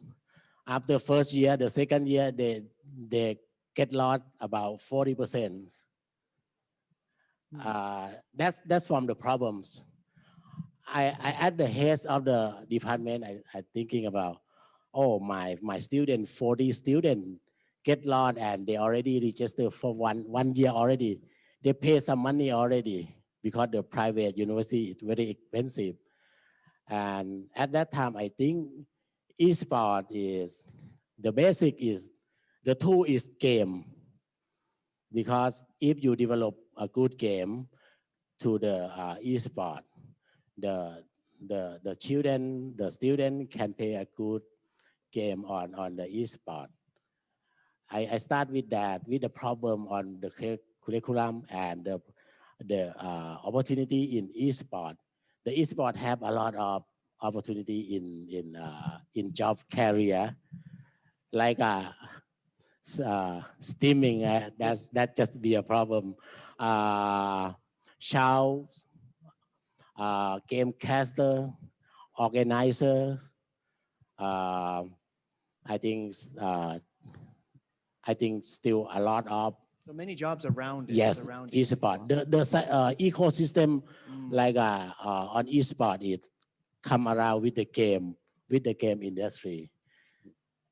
I decided to put e-sport in my department at that time, like 5 years ago, because I already left that school about 4 years. I be at Sinbagon for 4 years. Right now, I come back to see my friend. They're happy. The students have choice. They love game, but they don't want to create game. They don't want to design, but they wanna do something about game. You like hamburgers, but you don't want to meet the cow. Right? Yes, I think that's gonna be solved with the curriculum problem. I see. So I guess Thank you. a metaphor would be like the American gold rush. The people who actually made a lot of money were the people selling jeans and things for mining the gold, but not actually mining gold themselves, right? So perhaps focusing on the ecosystem might raise enough interest. All right, very cool. Okay. Do we have any other questions? Oh, wow. I would like to address another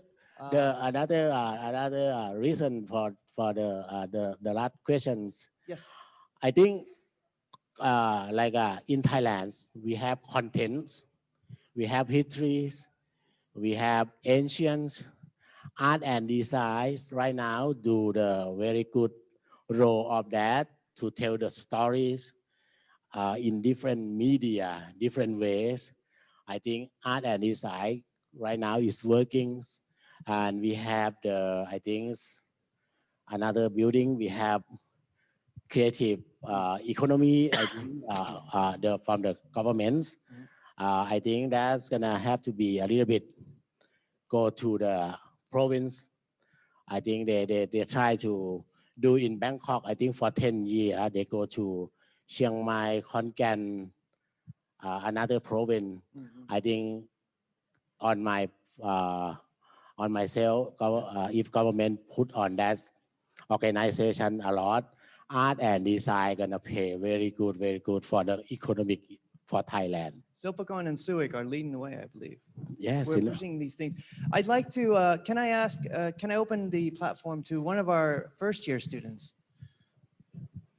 Just to hear from a different perspective, someone young, right? Someone who's now coming into the industry, who's new, right? Asking a question now. Go ahead. Maybe one of our mics. Okay, so I have two questions regarding to the economy and like the copyright system. Okay, so the copyright first. So right now, there's an issue in the US where the Congress is trying to pass a devious law where they're like, increasing the DMCA takedown and like the copyright felonies. Okay. So they're trying to pass the law where like, if you committed felonies, where you committed DMCA strikes and like copyright laws, you would face either a big fine or straight up jail time. And this law passed to like the big platform like YouTube, Twitch, where it's streaming and content creator.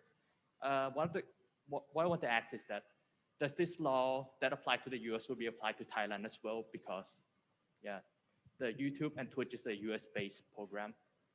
Would you happen to know about this? This is about the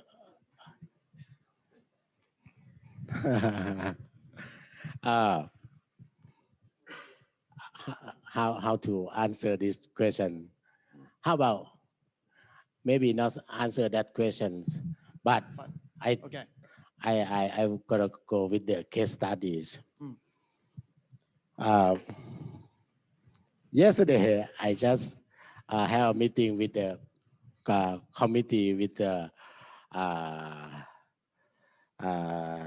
departments of contemporaries cultures,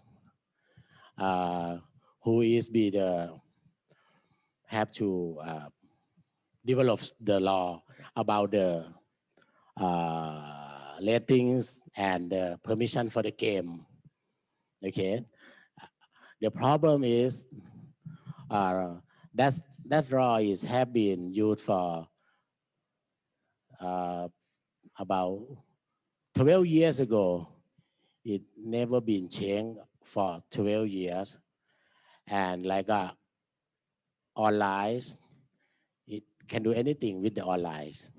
Can do like a CD or PlayStation, something like that. This law is we try to put about 6 years ago. Right now we have to still start it again. Okay.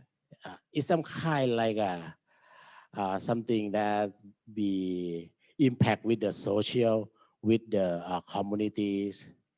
Is in our country is very go a little bit slow, but I still have a hope that after that yesterday the community we have a meeting, we try to do these laws as soon as possible. That is the ratings and the permission for the game, because right now in Thailand you didn't see the rating on the game, right? Because the law is doesn't cover that 13 years ago, something like the liquor or the that you asking in you asking about in US, right? And Thai is be the different because we different culture, different communities. You can't really compare. Yes, that's it, my. But I gotta do my job to put that that ratings. Every game come to sell in Thailand. You at least please put the rating on your game. We didn't against you anything. For the children and the family can see game. This game is for 13, for 18, for 20, something like that. That what we try to do. Okay. So, but my full-time job is under faculty member of Silapagon, but that is just like another for the publics. Okay, thank you very much. Now, I know it is becoming slightly soon the noon, so I'd like to invite everyone to make sure to have some refreshments. We can lively up, right? And we're going to take a little break. Because we're not on TV, we can't say don't change the channel, but please don't close that tab, all right? Thank you very much, and we'll come back in about 15 minutes. Thank you. Okay. Dr. Atiteb. Thank you very much. Happy to be here. Thank you. Thank you.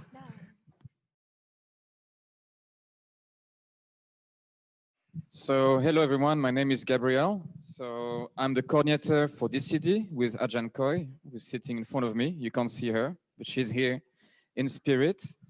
And today I will start first with, hello, Dr. Kairul. With our beloved friends that I actually never met in person, but we talked a lot last semester. We both have the same field in our love, which is photography. And so basically, our first paper today comes from Assistant Professor Dr. Khairul Azril Ismail from UCSI Malaysia. Dr. Khairul is the director of ICAD, which is the Institute of Creative Arts and Design at UCSI with a background in photography. So, if I'm right, you can correct me. You are a researcher in wet plate and collodion photography, also a practitioner. And today's paper that he's going to present to us is called Practicing the 19th Century Photo Historical Processes in the 21st Century. Thank you. It's your turn, Dr. Khairul. Thank you, Gabriel. I would like to start sharing with the audience with my slides presentation. Hopefully that is in its place. Okay. Right. Okay. Today I'm going to talk about in terms of practicing the 19th century photohistorical process in the 21st century, particularly in the area for sort of conservation training program in which deals with photographic materials. Now we all know that we are in this sort of condition in which everybody needs to be much more aware, trying to stay safe. But one thing that I start to realize, and in the duration of this almost a year-long pandemic situation itself, I sort of have a lot of a reflective moment, and also tons of reflexive as well. Whenever that I have looked towards the Malaysian art history and the continuing development into the knowledge of art that is commonly being transmitted by the artists, particularly in Malaysia, was through various channels. I noticed that through migration of artists who pursue art education abroad, commonly would bring back the practice, the principles, the methods, and the importation of its methodologies and literatures. This came about as a factors that resulted in changes towards most of the local artists' themes and the preoccupation of their newfound or certainly founded disciplinary practices. Commonly that we see this happening in the late 20th century, when art becomes as a tool to communicate and highlight certain issues that affected the Malaysian society. It was observed the increased participation from Malaysian artists regionally and also international networks from Binali, Trinale, and also it does help as well now that we have a lot of budget travel provided by low-cost airlines carriers, and also the internet had increased the mobility, the visibility and exchange of professional dialogues between artists and its regional partners, particularly over in the last 20 years. The easy access to technology and the World Wide Web had served as a catalyst to this driving factor.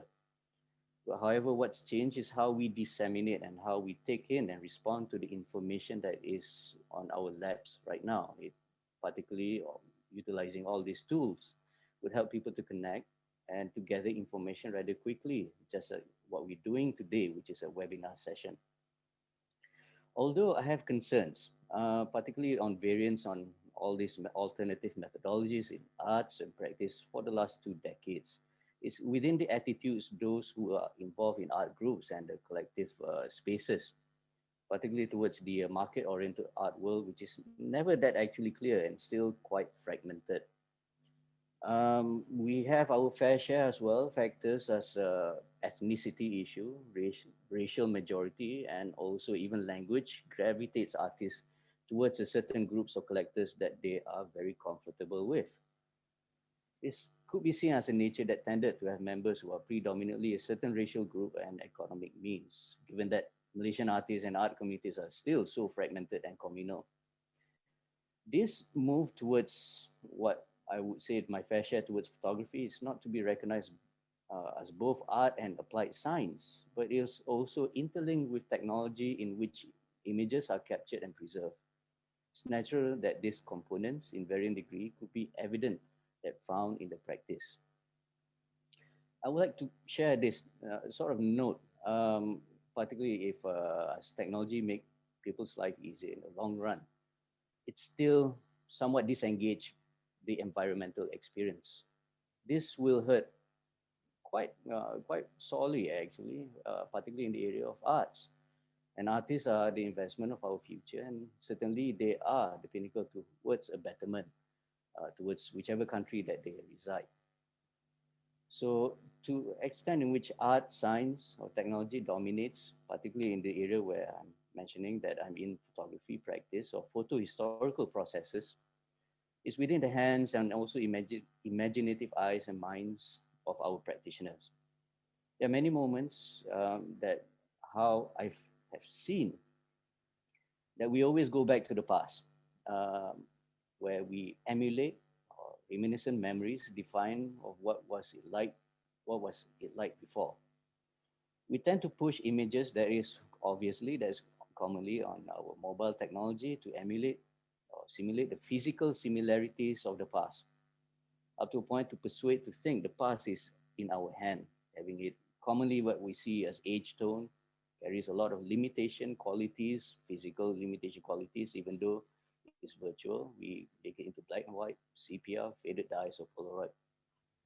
And my interest in the history and theory of photography image from the closely parallel problem that is encountered in this practice. Having begun that towards photography as a way of late modernist cul-de-sac, I also realized that photography was in its own a process that is being assigned, hopefully as a new position within the late modernist system of the arts. And here I would like to cite Grant Romer, who is a fantastic photography historian that works very closely alongside with the George Eastman House. He noted that in the early 1970s, the conservation of photographs began to define itself within the conservation profession as a distinctive and separate specialty. The pioneers in this field had argued that the unifying and essential nature of true photographs was commonly origin in the chemical response to radiant energy, no matter how varied in material or structure, on how much they might resemble other forms of graphic imagery. Furthermore, they make the case where it was photographed are to be looked at as objects, not just images. That requires special conservation approach beyond what photographic industry and paper conservation was able to offer. This sort of thing would come about to a new professional specialty, which established itself by being able to clearly define photograph. I will come to a conclusion to say photography has moved terminology. It's like, if I would hazard a point, I guess, photography was once where we utilize inkjet technology. Thank goodness it doesn't last that long. We call it photography. We call anything photography that it moved from one mass produced to another. So this came about as a spark of cautionary and historical curiosity of mine. Perhaps it is significant where I begin innocently enough by looking at this much preserved specimens of historical past, inherited image objects, much like one would gaze upon old worn jewelries.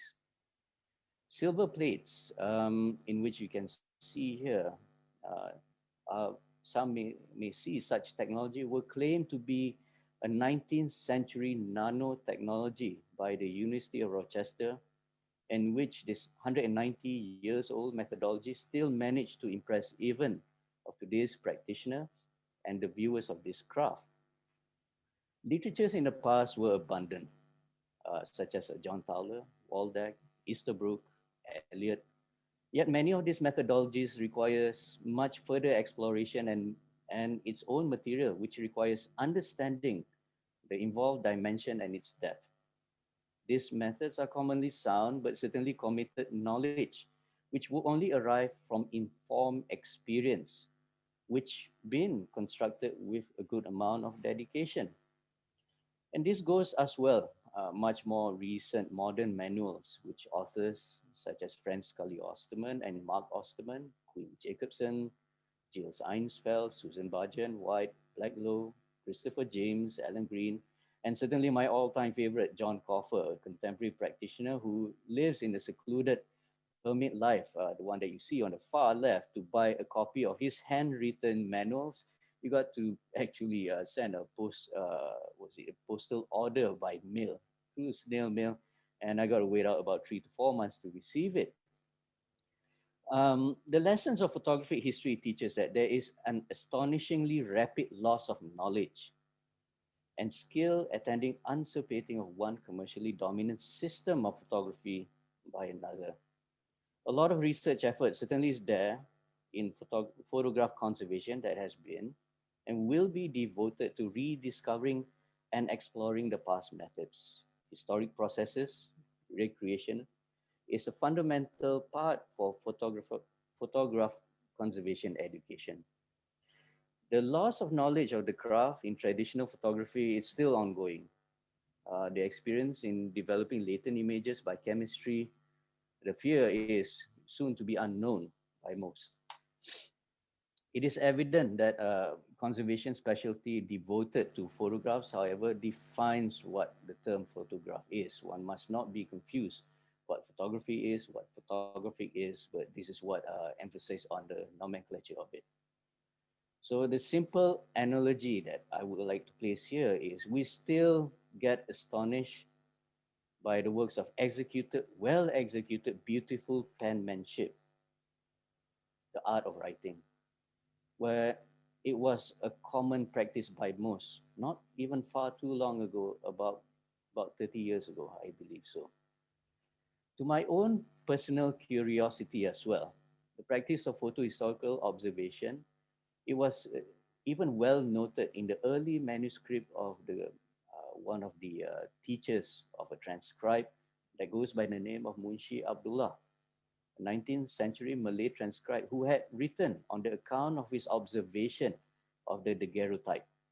This is in Malay language and it's been written with Arabic, in Arabic writing, in which he had a great tentative details on the steps, which I would say is close enough to be a manual on its own of a daguerreotype, in which he calls it all the plates that he observed as hikmat, Hikmat, which in Malay, in which defines as an inner or understanding the essence of being. So this, I was quickly impressed that might otherwise be the case by, to some extreme degree, photography has its own meaning that is dependent on the content, on the context itself. Nowadays, we grasp on the visuality rather than manner of methods of its creation. So I build up labs, I study all these manuals, and I understood the past had a monumental range of experimentations and grasping attention to the methodologies from daguerreotype, ambrotype, salt prints, albumin prints, all the way to silver gelatin prints. And of course, doing this, all forms of visual art, unlike studying cinematography. In each own essence, making images carries a good amount of discontinuity on its context and the incompletion of the narrative or captions, which seems to be the fundamental, despite various attempts to reconstruct or assuring many formats the so-called notions of organic unity and cohesion that one image can bring. So building labs, and certainly for the past year, and also I'm quite excited to announce that even like next year, I've been building labs, mobile labs, and last but not least, and you can see on the lower right side that I had acquired sort of an ambulance to be a my mobile laboratory. If kids, or actually the teaching of this method can't be done where I call upon people, I can still go to them. So this is my initiative and efforts. But the problem is of a treatment per se, a dilemma what Walter Benjamin had coined, looking at these cultural artifacts as a sort of afterlife. This becomes especially important for photography, which commonly the audience, as we, become as an emancipated spectators towards various faith that is being placed to whatever editorial revisions has been casted upon the image, commonly that we see on our mobile phones. Probably the only image objects that we reckon with almost on daily basis. So I had ventured into various regions on the northern sides of Malaysia, learning the craft, locally seek materials that can be sourced and produced. And yet, this is where I believe like this noted as an unnoted manuals per se. And if you are the follower of Breaking Bad, I found my Heisenberg. To those that probably are familiar with that TV show, it was this a retired old silversmith who had impressed me with his nonchalant manner in creating silver nitrate, which is an essential ingredient towards most, if not almost all, silver imaging. A process which most practitioners would deem very lethal. To make silver nitrate, it would produce nitrous dioxide, which is one breath would collapse your lung, and also it would hurt a lot. I've um, I've learned this through laboratory and doing all the necessary health safety procedures. And what you can see on the right side there is a cup of silver nitrate, which I produce in crystal clumpy forms. And when I found this old retired silversmith, it's a backyard kitchen method. But what he produced there, as you can see on the left side, is the most beautiful silver nitrate I've ever seen. Spiderweb, silky, and he did it is just without any cautionary steps. And I recall specifically, it's like he just told me to pour a cup, or he called it as a, let me try to recall it in English, acid para. So it's a silver acid. That's what he coins it. And he used all these nomenclatures, which I haven't heard of. And it was difficult to write it in modern terms. And it was a symbol of what I found out much later of nitric acid, which I handled barehanded. So I told him, he's like, okay, what's up with that? So he said, oh yeah, if you spill it on your fingers, just dunk your fingers into that tub of water. But this method, I mean, like when it produced like the most intricate and even almost unwritten accounts on making the most pure silver nitrate, it's just baffled and astonishing. And I believe it goes beyond simple manuals. It creates the dialogue of framework in which I think can be sort of a way training program at the very least, based on the old craft and methods that was established either by old practitioners or much potential to which sort of understanding in terms of arrive of the way of making. There are many tools that I built along the way, many frameworks of in which studies, formulas, ingredients, a lot of mileage to go into it in creating the ways of making with modern materials and modern modern materials and modern designs. And material studies of the past patterns, modern materials could be considered and bring about, and also needs to be designed. The current idea that what is happening now in the field of photography uh, commonly can be appeared in many sub courses, and these are the body of knowledge as a practitioner. You have to know the fundamentals and analog photography. Certainly, you got to learn chemistry. Design technology is pretty much the current contemporary placement. I have to learn the art of carpentry, metal smithing, and certainly the appreciation of history and the understanding of physics, and the with a dash of natural philosophy, which does help the soul as well, as one would see.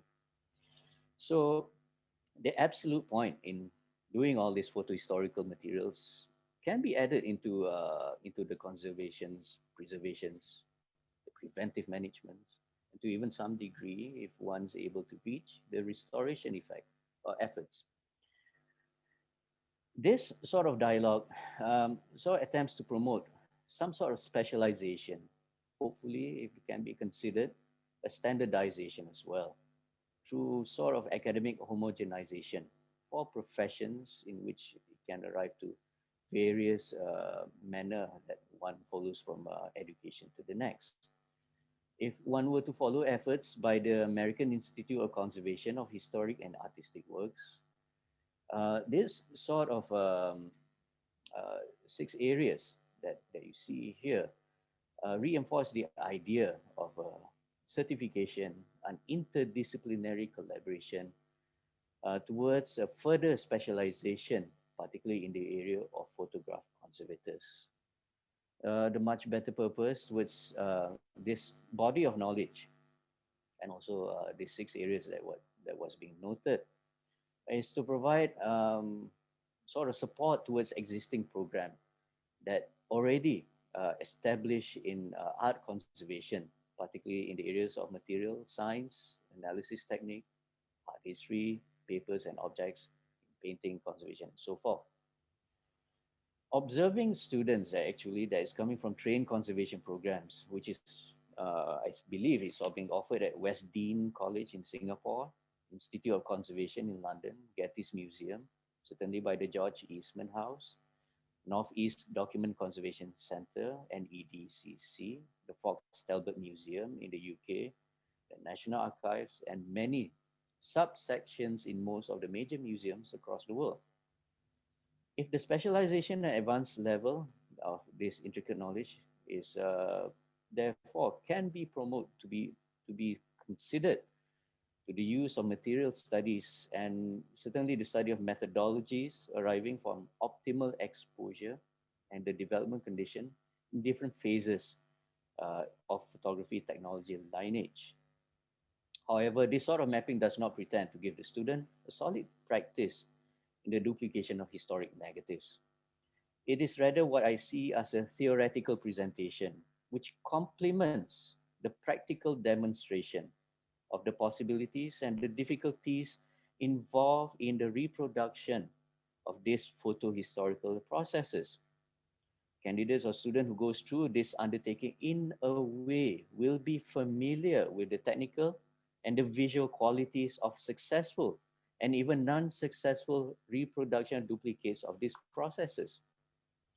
They may also improve their judgment capability to evaluate works done by photographers at different institutions. The procedures for correcting different types of deterioration, particularly optically as well, and the principles behind them would be mentioned. Owing to the variety and the complex nature of photographic materials, the gamut of knowledge for this photographic conservation, it has a wide interest. And I've been going around and also display, and I found that the easiest actually sort of attachment of photo processes in education is not on the higher education level, nor it is on the professional sort of level, but it's actually can be easily embedded into the early education. This is when I go around in most of the high schools, and actually they can see how the topics, the chemistries, the physics, they see it in action. They understood, and they even ask more questions than the adult counterparts. So in short, I mean, like goes into the areas of science, conservations, history of the technology, and certainly we can explain well the aesthetics, culturally based, or even towards whichever canon of history, which can be the Western or the Eastern or Oriental, and also towards the archival practice. And then And how we should see here is, this is what I enjoy looking at this illustration, which is called the silver tree, as seen here, firmly illustrated by the photo historian, Mr. Mark Osterman, who is from the George Eastman House, also known as the HQ for the Kodak Company, if one wants to know. Though it's with unfortunate news that I heard that this month will be his last month to be in the family of George Eastman House, in which he will be retiring. So every areas that we see here keeps a sort of internal logic throughout, thematic continuity of this sort of adventures into utilizing the silver nitrate. Apart from overviewing the different topics concerning photographic conservation, the advanced sort of structured or the conclusive units, you can see that it moved from silver bromide or iodide that you can see on the tree here. It has a lot of aspects on historical value, the technology that is required in utilizing it, the factors that would deteriorate of those who are utilizing it or to those that is poorly done in terms of the methodology, and also the conservations of the photographic material. Each of these areas contains certainly the topic is a basic set of knowledge that from the introduction, the development through history, the forms and decays, and the methods of conservations and preservations. As these areas are interconnected, the content of each areas in these bodies of knowledge could be formulated in any sense as an applied courses or applied science or applied arts. Therefore, it is not limited towards a list of subjects in which the orders of this can be altered. The contents can be organized in sequence, which allows, by coincidence or proximity, as the 6 areas in which I had mentioned before. While studying the evolution towards in the daguerreotype practice, for example, myself as a practitioner would allow to learn more towards the areas of chemistries and the treatment possibilities, particularly in the areas of housing, storage, and display. This sort of different is due or complex variable of preparation. Sensitizing, the development, and the finishing remains entirely in the control of the practitioner's mannerism in methodologies and material knowledge. This sort of framework of educational model, hopefully, therefore, would promote to the use of material study and grounded into the methodologies that arrive for optimal exposures in which phases towards here.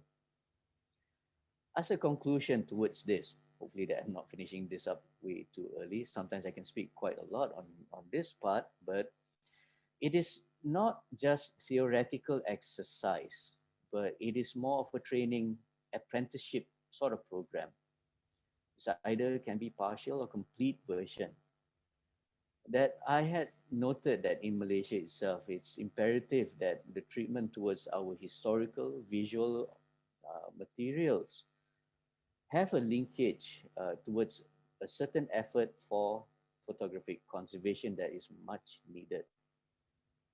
The first areas could be introduced. I mean, like all this teaching, I mean, it can be done as lectures, laboratory sessions, the reading and also the related materials of his bibliography can be planned and organized. It is certainly an interdisciplinary by far. I mean, it can be work in between conservators, the historians, scientists, the practitioners themselves, curators, and essentially towards the development and consistent program and the field for photographic conservation.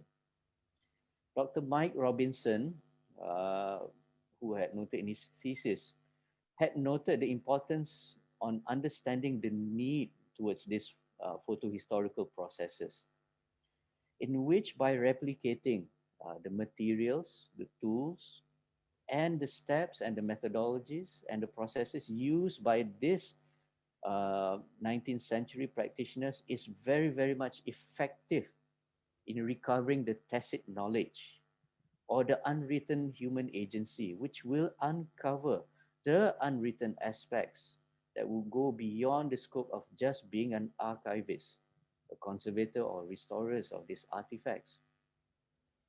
On a rather crude conversation that I had with Dr. Robinson, he mentioned like about 100 years from now, if you pass our mobile handphone for this archivist, and all in the manual it says just turn it on. He believed that none could even understood how it's being done unless that he pressed on the on button or the power button for 5 seconds. So it's all this intricate, tiny little tacit knowledge that he meant that is necessary to be experienced by the person himself. So this will in turn builds the necessary critical focus that move beyond the aesthetics, also to be involved in the shortcoming in the materiality of photographic materials. Myself, as a practitioner, understand the ability to extract meaning in a way that historians cannot access or speak about. And certainly to do this continuously, one would understand the most effective method within this practice. Yeah, I hope that that concludes my presentation of this, and I'm very much open to Q&A and for this paper presentation for the practicing in the 19th century photo historical process. Thank you. Thank you, Dr. Khairul, for your presentation.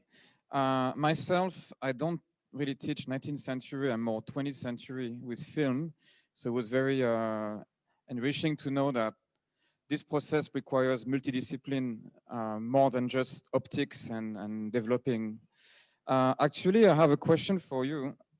In Malaysia, how popular is 19th century photography right now? Well, popularity. Can you hear me? Yes, I can hear you. Can you hear me? Is Okay. it on? Or? All right. Am I on? Can you hear me, Gabriel? Yes. Yes, okay. I can hear your Wonderful. voice. Sorry.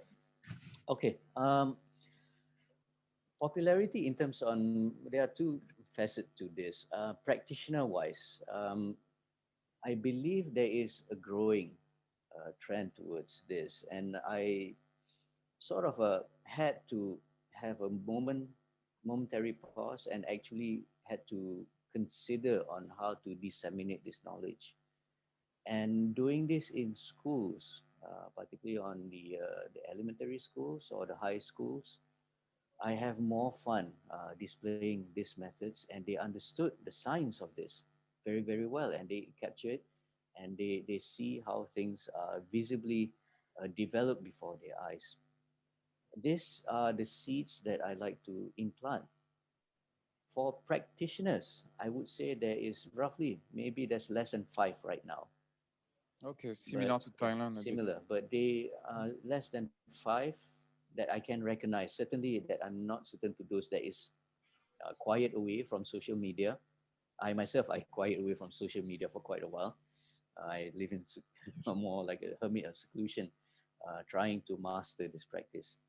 So in terms of practitioners, it will, I mean, there will be there. And I believe even in Bangkok, there are several good amount of early photo practitioners as well, and there are groups of it.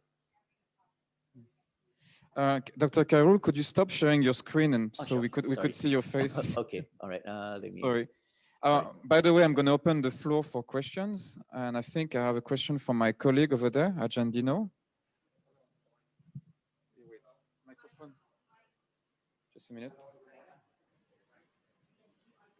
Testing. Okay. Hello and good morning. Thank you very much for that. Morning. Beautiful work too. I'd just like to ask a question as why do you think that there's such a revival and interest in photography when you compare to other formats? For an example, if you look at audio, nobody is interested in rotary telephones. Nobody is interested in the old Edison megaphone recorders, vinyl recording, and even if you look at technologies before then, wax cylinders.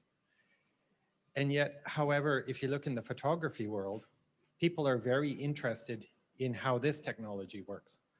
Why do you think that there's not a revival or an interest in other formats? Okay. The closer answer to this, let me answer on there are two segments. One is the other AV format, and the other one is photography itself.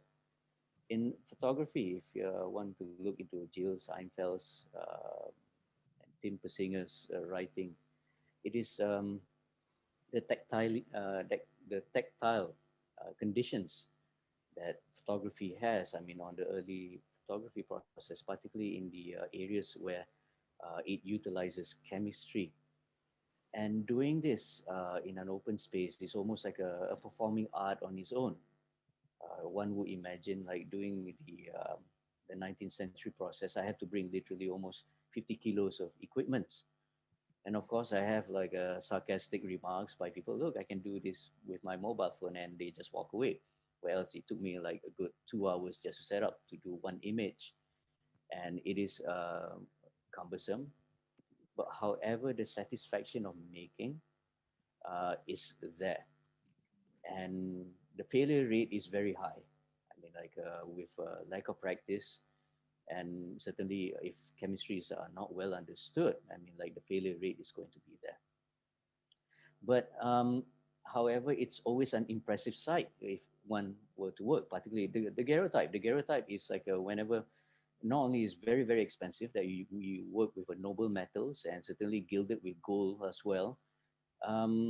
The failure rate is like almost 90% or 95% when one starts, but then it reduces down as you keep on understanding your physiology. Actually, your body build is part and parcel towards on the methodology towards preparing the plates.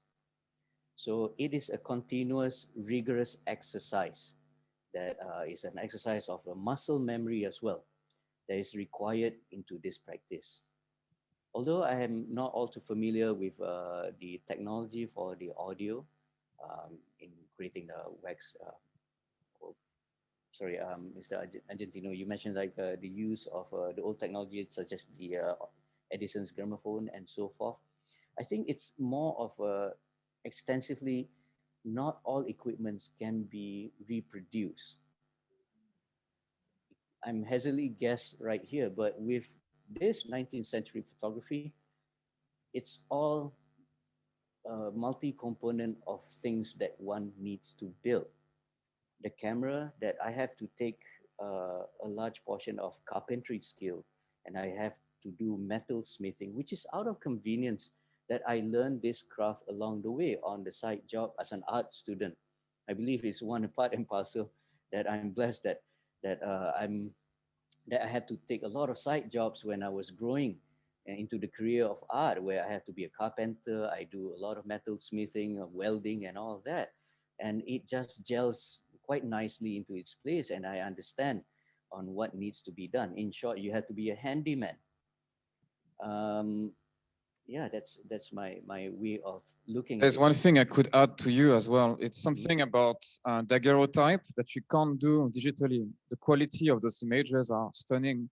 And really, when you see them yourself, you probably will understand why those images and this process are still popular today.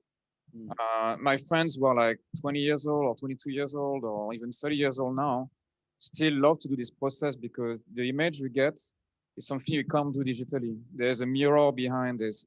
It's a metal plate. It's not even paper, so you can't even do this with ink. So that's one of the things about also those processes that are popular and coming back right now. And there's something about the difficulty of making these processes too, which kind of makes you, I think, looking cool, Dr. Cairo, with your little van. I'm still a student Hold on, of this like craft. the time where everything So- is so fast, when you do things slow, you are noticed in a way. Right. Is there any more questions on the floor? No? Dr. Carroll, I would like to thank you for your presentation, and I hope I can see you in person next year. That is the plan, and I would love to visit your good university as well. Thank you so much for the SUIC for giving me this platform and to share this session of the paper as well. Thank you. Thank you. Goodbye. All right. This is now the time for me to introduce you my colleague, Dean Landucci. So he's teaching video and visual communication here. And for his background is not only limited to video. Actually, he really likes visual semiotics, and this presentation is called Visual Analysis of COVID-19 Public Service Ads for Understanding and Persuasion, as you will see now. Thank you. Hello and good morning. I'm very honored to be here this morning. It was good to hear the keynote speakers and to be involved in such high company and high academics. As it was announced, my presentation is going to be on visual analysis. Due to time constraints, I won't be playing the actual ad, but this character that you see right here is one of the character analyses that I will be analyzing. This campaign has come from the Department of Disease Control, from the Ministry of Public Health. They were commissioned to make 5 animations based underneath the campaign called COVID Without Legs. I only picked one of them, and again, due to the time constraint, I've only put in the screenshots for them. The objective of this research was to be looking at the studies and evaluated the effectiveness of the message delivery in the audience, in particular, the characterizations and the visual elements that are used.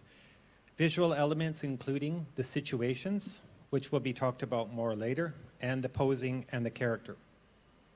The research evaluated the impact of public service campaigns in 3 key areas. One will be for the understanding of visual language in the COVID-19 social advertisings. 2 is the takeaway after watching, and the 3rd is most important, is the persuasion and alter behavior. I think everybody will agree that the nature of all ads in some form or other is persuasion. This research will not be going into all of the aspects of it. The research has looked at how persuasion works by applying such models as the elaboration likelihood models, which divides the audience's responses into basically 2 categories. One is persuasion, using a central route, and the second, which is what we're looking at, the peripheral route. The research focused on pathos. In particular, this campaign strategy is using fear campaigns. The area of fear campaigns is a very thorny issue. There is no one definitive outline of exactly how or the function of it works. Vangoni states that advertisers typically justify shock appeals in advertisings for their ability to break through the clutter, get noticed, and get people's attentions. However, this can have a negative effect where if we see an image or an idea too often, then it will just become cliche and we will not respond to it. McGuire is another leader in this area and states that although there is no academic literature that covers responses to shocking advertising persuasion, the notion that shocking stimuli attracts attention and facilitates other elements of cognitions is outlined by models of advertising, informations, and processing. The data collection that was done was to measure the effectiveness of visuals used in the COVID-19 public service ad. It used a qualitative framework, and a questionnaire was used to collect and analyze. As stated before, the COVID-19 public service adverts were evaluated for the semiotic characterizations, obviously in the areas of fear and imagery. An open-ended question was asked to evaluate the persuasives of the campaigns. One of the questions asked was the actual character of the virus. Which one was the most impactful for you? We isolated them down to areas of the red eyes, the sharp mouth, the sharp teeth. The actual body itself had spikes, and the last one is the black body. I have a picture of it on the next slide that you can see again. It was very interesting to note that the black body spikes of the characterizations of the COVID-19 virus responded the most effective. For myself, I found that really interesting, as I thought that the dark imagery or the dark body would respond higher. This supports that applying universally understood visual elements will be most effective for audiences' responses. It was also observed elements that should have responded higher, which again I thought would, such as the sharp teeth or mouth, responded just slightly lower. quite a similar question, but quite different. If I asked you just to pick one of those elements, the data stayed true in 39% choosing the black body spikes. While all elements of the COVID-19 character presented danger, the author had assumed styled elements such as glowing sharp red eyes and razor sharp teeth would have been more effective. All of those elements just scored slightly lesser than 20%. Here's the character again. It was also interesting to do that even though we know what a COVID virus looks like through medical data, that the character has been slightly changed. Instead of having rounder spikes, they were sharp. Directly asking the audience how they felt, the feeling of fear that the COVID has no legs campaign was trying to express was supported in the survey with a very high 47.8% responding. The other highest feeling was interesting, and this again helps to communicate, as Vagoni had mentioned, holds the audience's attentions and receives the message from the ad. Talking about the social situations within the ad was quite interesting. In the ad, they had the virus of going to a party, touching family and friends, eating dinner with family and friends, and in particular, touching older people.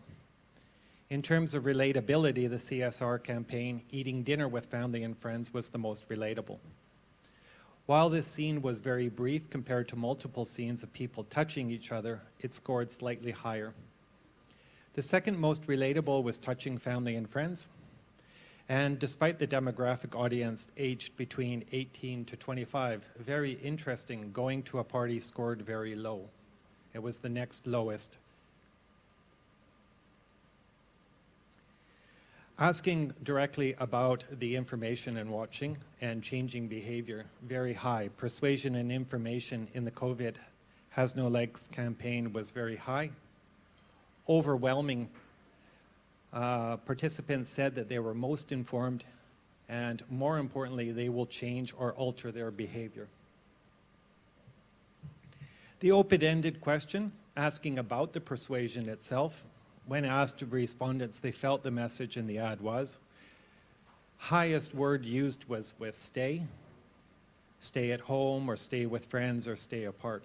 Next frequent word used in the open-ended question was distance, with added situations like keep distance or social distancing. Other words was care, with added situations like be careful and take care. Recipients also used the word safe with added situations like family, stay safe, and safe at home.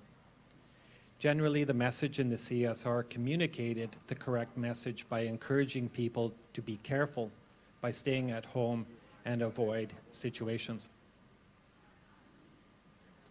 As the CSR COVID Has No Feet offers low-quality imagery, as you can see from the screen grab, as in the section of touching older people, the character does not look old.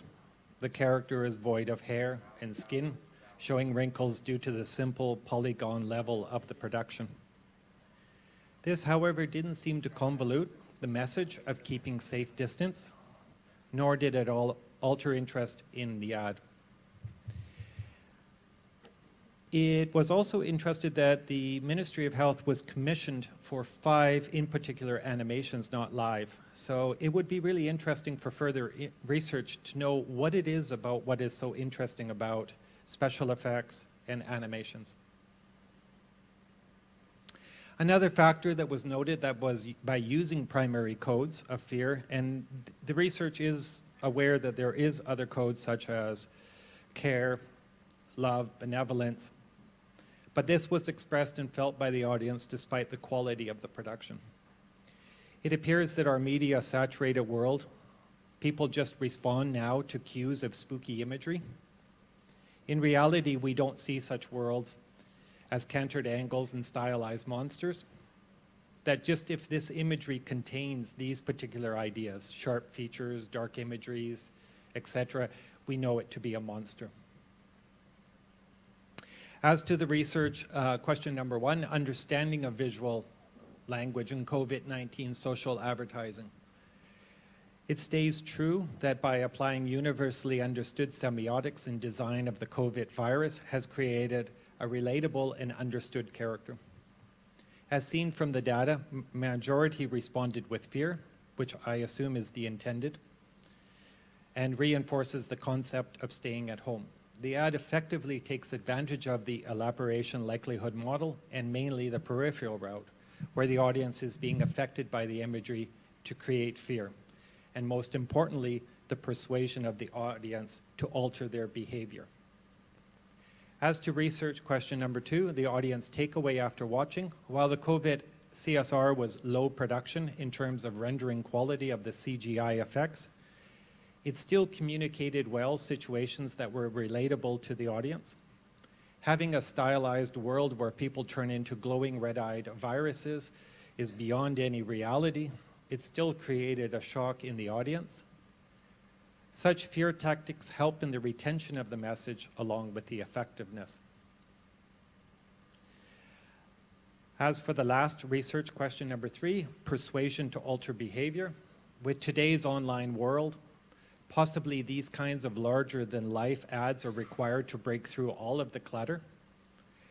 As special effects are popular, being prominent in many movies and TV shows, using similar special effects to create interest to grab attention, especially for younger demographics in the COVID-19 ad, can create an extra level of interest. Despite the medium being CGI, it is still very important to present situations that are relatable to create connections and, most importantly, in an emotional situation. And then that reinforces the pathos route of persuasion. I'm done. Thank you very much. Thank you very much. Thank you very much, Dino. Awesome. Very outstanding stuff. We got to take a look now at how information shapes our society and the distribution of, I suppose, knowledge and power, right, in today's day and age. It's very important to be aware and observant of how our society is changed by the media that we're bombarded with, by what we're surrounded with and what we have access to. Yes. Thank you very much, Dino. I'd like to open up the platform for some Q&A, of course, before we break for lunch, okay? With that, can I get a few questions for Mr. Dino Landucci? Anybody? Well, before, can I ask, what do you think are the major takeaways that we should be on the lookout whenever we are, you know, covered with this sort of media? I think one of the takeaways is not so much about the audience, it's about the people who is creating the media themselves. I see. So when we're doing character designs, when we're making things, I think we have to find a fine balance between creating something that is cliche, something that we know is normal, and however finding the balance of using tried and true semiotic theories and ideas, like in these, oh, sorry, it's not up, like as in these ads. All right. Well, I mean, I know now, I mean, that data is very important, right? The information that we see really does, it can shape either elections or it can shape society. It can really sway our culture from one norm to another. Are there any processes that we should actually learn in order to be either more aware or to either take advantage of this sort of thing so that it works in our favor, or, you know, only for the benefit, hopefully, of society? Art is a very tricky thing. I would never go by data. Oh yes, we have a question from Katie. Yeah, so according as you are like film root, so I'd like to take like a question, like what if we change the camera angle, is it gonna change the perception on the COVID character design or not, or that is still provide as a fear emotions? Most definitely. For an example, picking undershots, cantered angles, as we talked about. Usually these are tried and true ways to express a reality or a world that is something abnormal. Do we have a cantered? No, we don't have a cantered angle on this, but the ad definitely has used a lot of it. I'm sorry, just to be clear, what is a cantered angle, just to make sure everyone understands? So when we hold the camera straight on a horizon, Uh-huh. then we just call that as a straight shot. But cantered means we take the image and we keel it left or right. Ah, okay, so slightly off tilt. Right? So if you ever watch some movies where a monster will be introduced, somebody wakes up in the middle of the night, quite often the director will not use a leveled frame. They will use a cantered. Now, I understand in certain, there's actually a lot of policy which goes into, which governments or organizations employ into what can be shown or how to show their media, right? Because it conveys different messages, even with these angles and stuff. Sure, it's kind of interesting when you watch people talking about documentaries. It's real because it's a documentary. Yeah. But if you actually analyze how the scene has been shot, how close-ups have been used, how long shots have been used, there's a lot of way to persuade the audience in a particular way or an idea. You're telling me they didn't put microphones on those bears and those animals to get their voices? No? Yeah, that one. All right, can I have... Yeah, yes. one more question. Awesome. So this commercial, we couldn't see it, but from the screenshot, we obviously look like it's influenced by horror films. In particular, I could think of a couple of them. But do you think this type of aesthetics could be applied to every type of prevention campaigns, or only to specific ones? Well, okay, my first answer to that is I think it could be applied to all. I actually have to admit I was quite surprised when I saw this. I thought the audience would react in a more humorous way because it is so, at such a cartoonish level. How to evaluate the degree or applications of such imagery is kind of hard. Coming back to semiotics, and if you look at these elements, red eyes, mouth, shapes, these things are commonly used in nearly all advertisements. Persuasion for good and bad, by the way. By the way, if you want to go the other way, if you want something to be interpreted as being loving, caring, then we tend to go in the opposite direction. Things tend to be quite round, high key, well lit. Right. Motion tends to be slower, those kinds of elements as well. Very cool. I have one last question. Yes, yes, Sorry. yes, please. And do you think this will be specific to Thai audience? Would the same commercial work outside Thailand, you think? It's been really good to hear the keynote speakers this morning. Both of them had mentioned how art transcends language. Both of them have mentioned how art becomes a universal language. As we heard from Dr. Atitap, he said one of his predictions is we're going to have more of a universal language. And I think very much this is a universal language. I'm a firm believer of artists being able to, or capable of, incentivizing or promoting emotions that obviously just can't be done with policy alone or messages. Yeah. I noticed. Do we have any more questions? I want to make sure. All right. I think we're going to take a break quickly and go for lunch. I'd like us to regroup and return at around 1:15, if that's possible. Please don't close those tabs, and we have a lot more exciting dialogue for you guys later in the afternoon. Thank you very much. Thank you very much.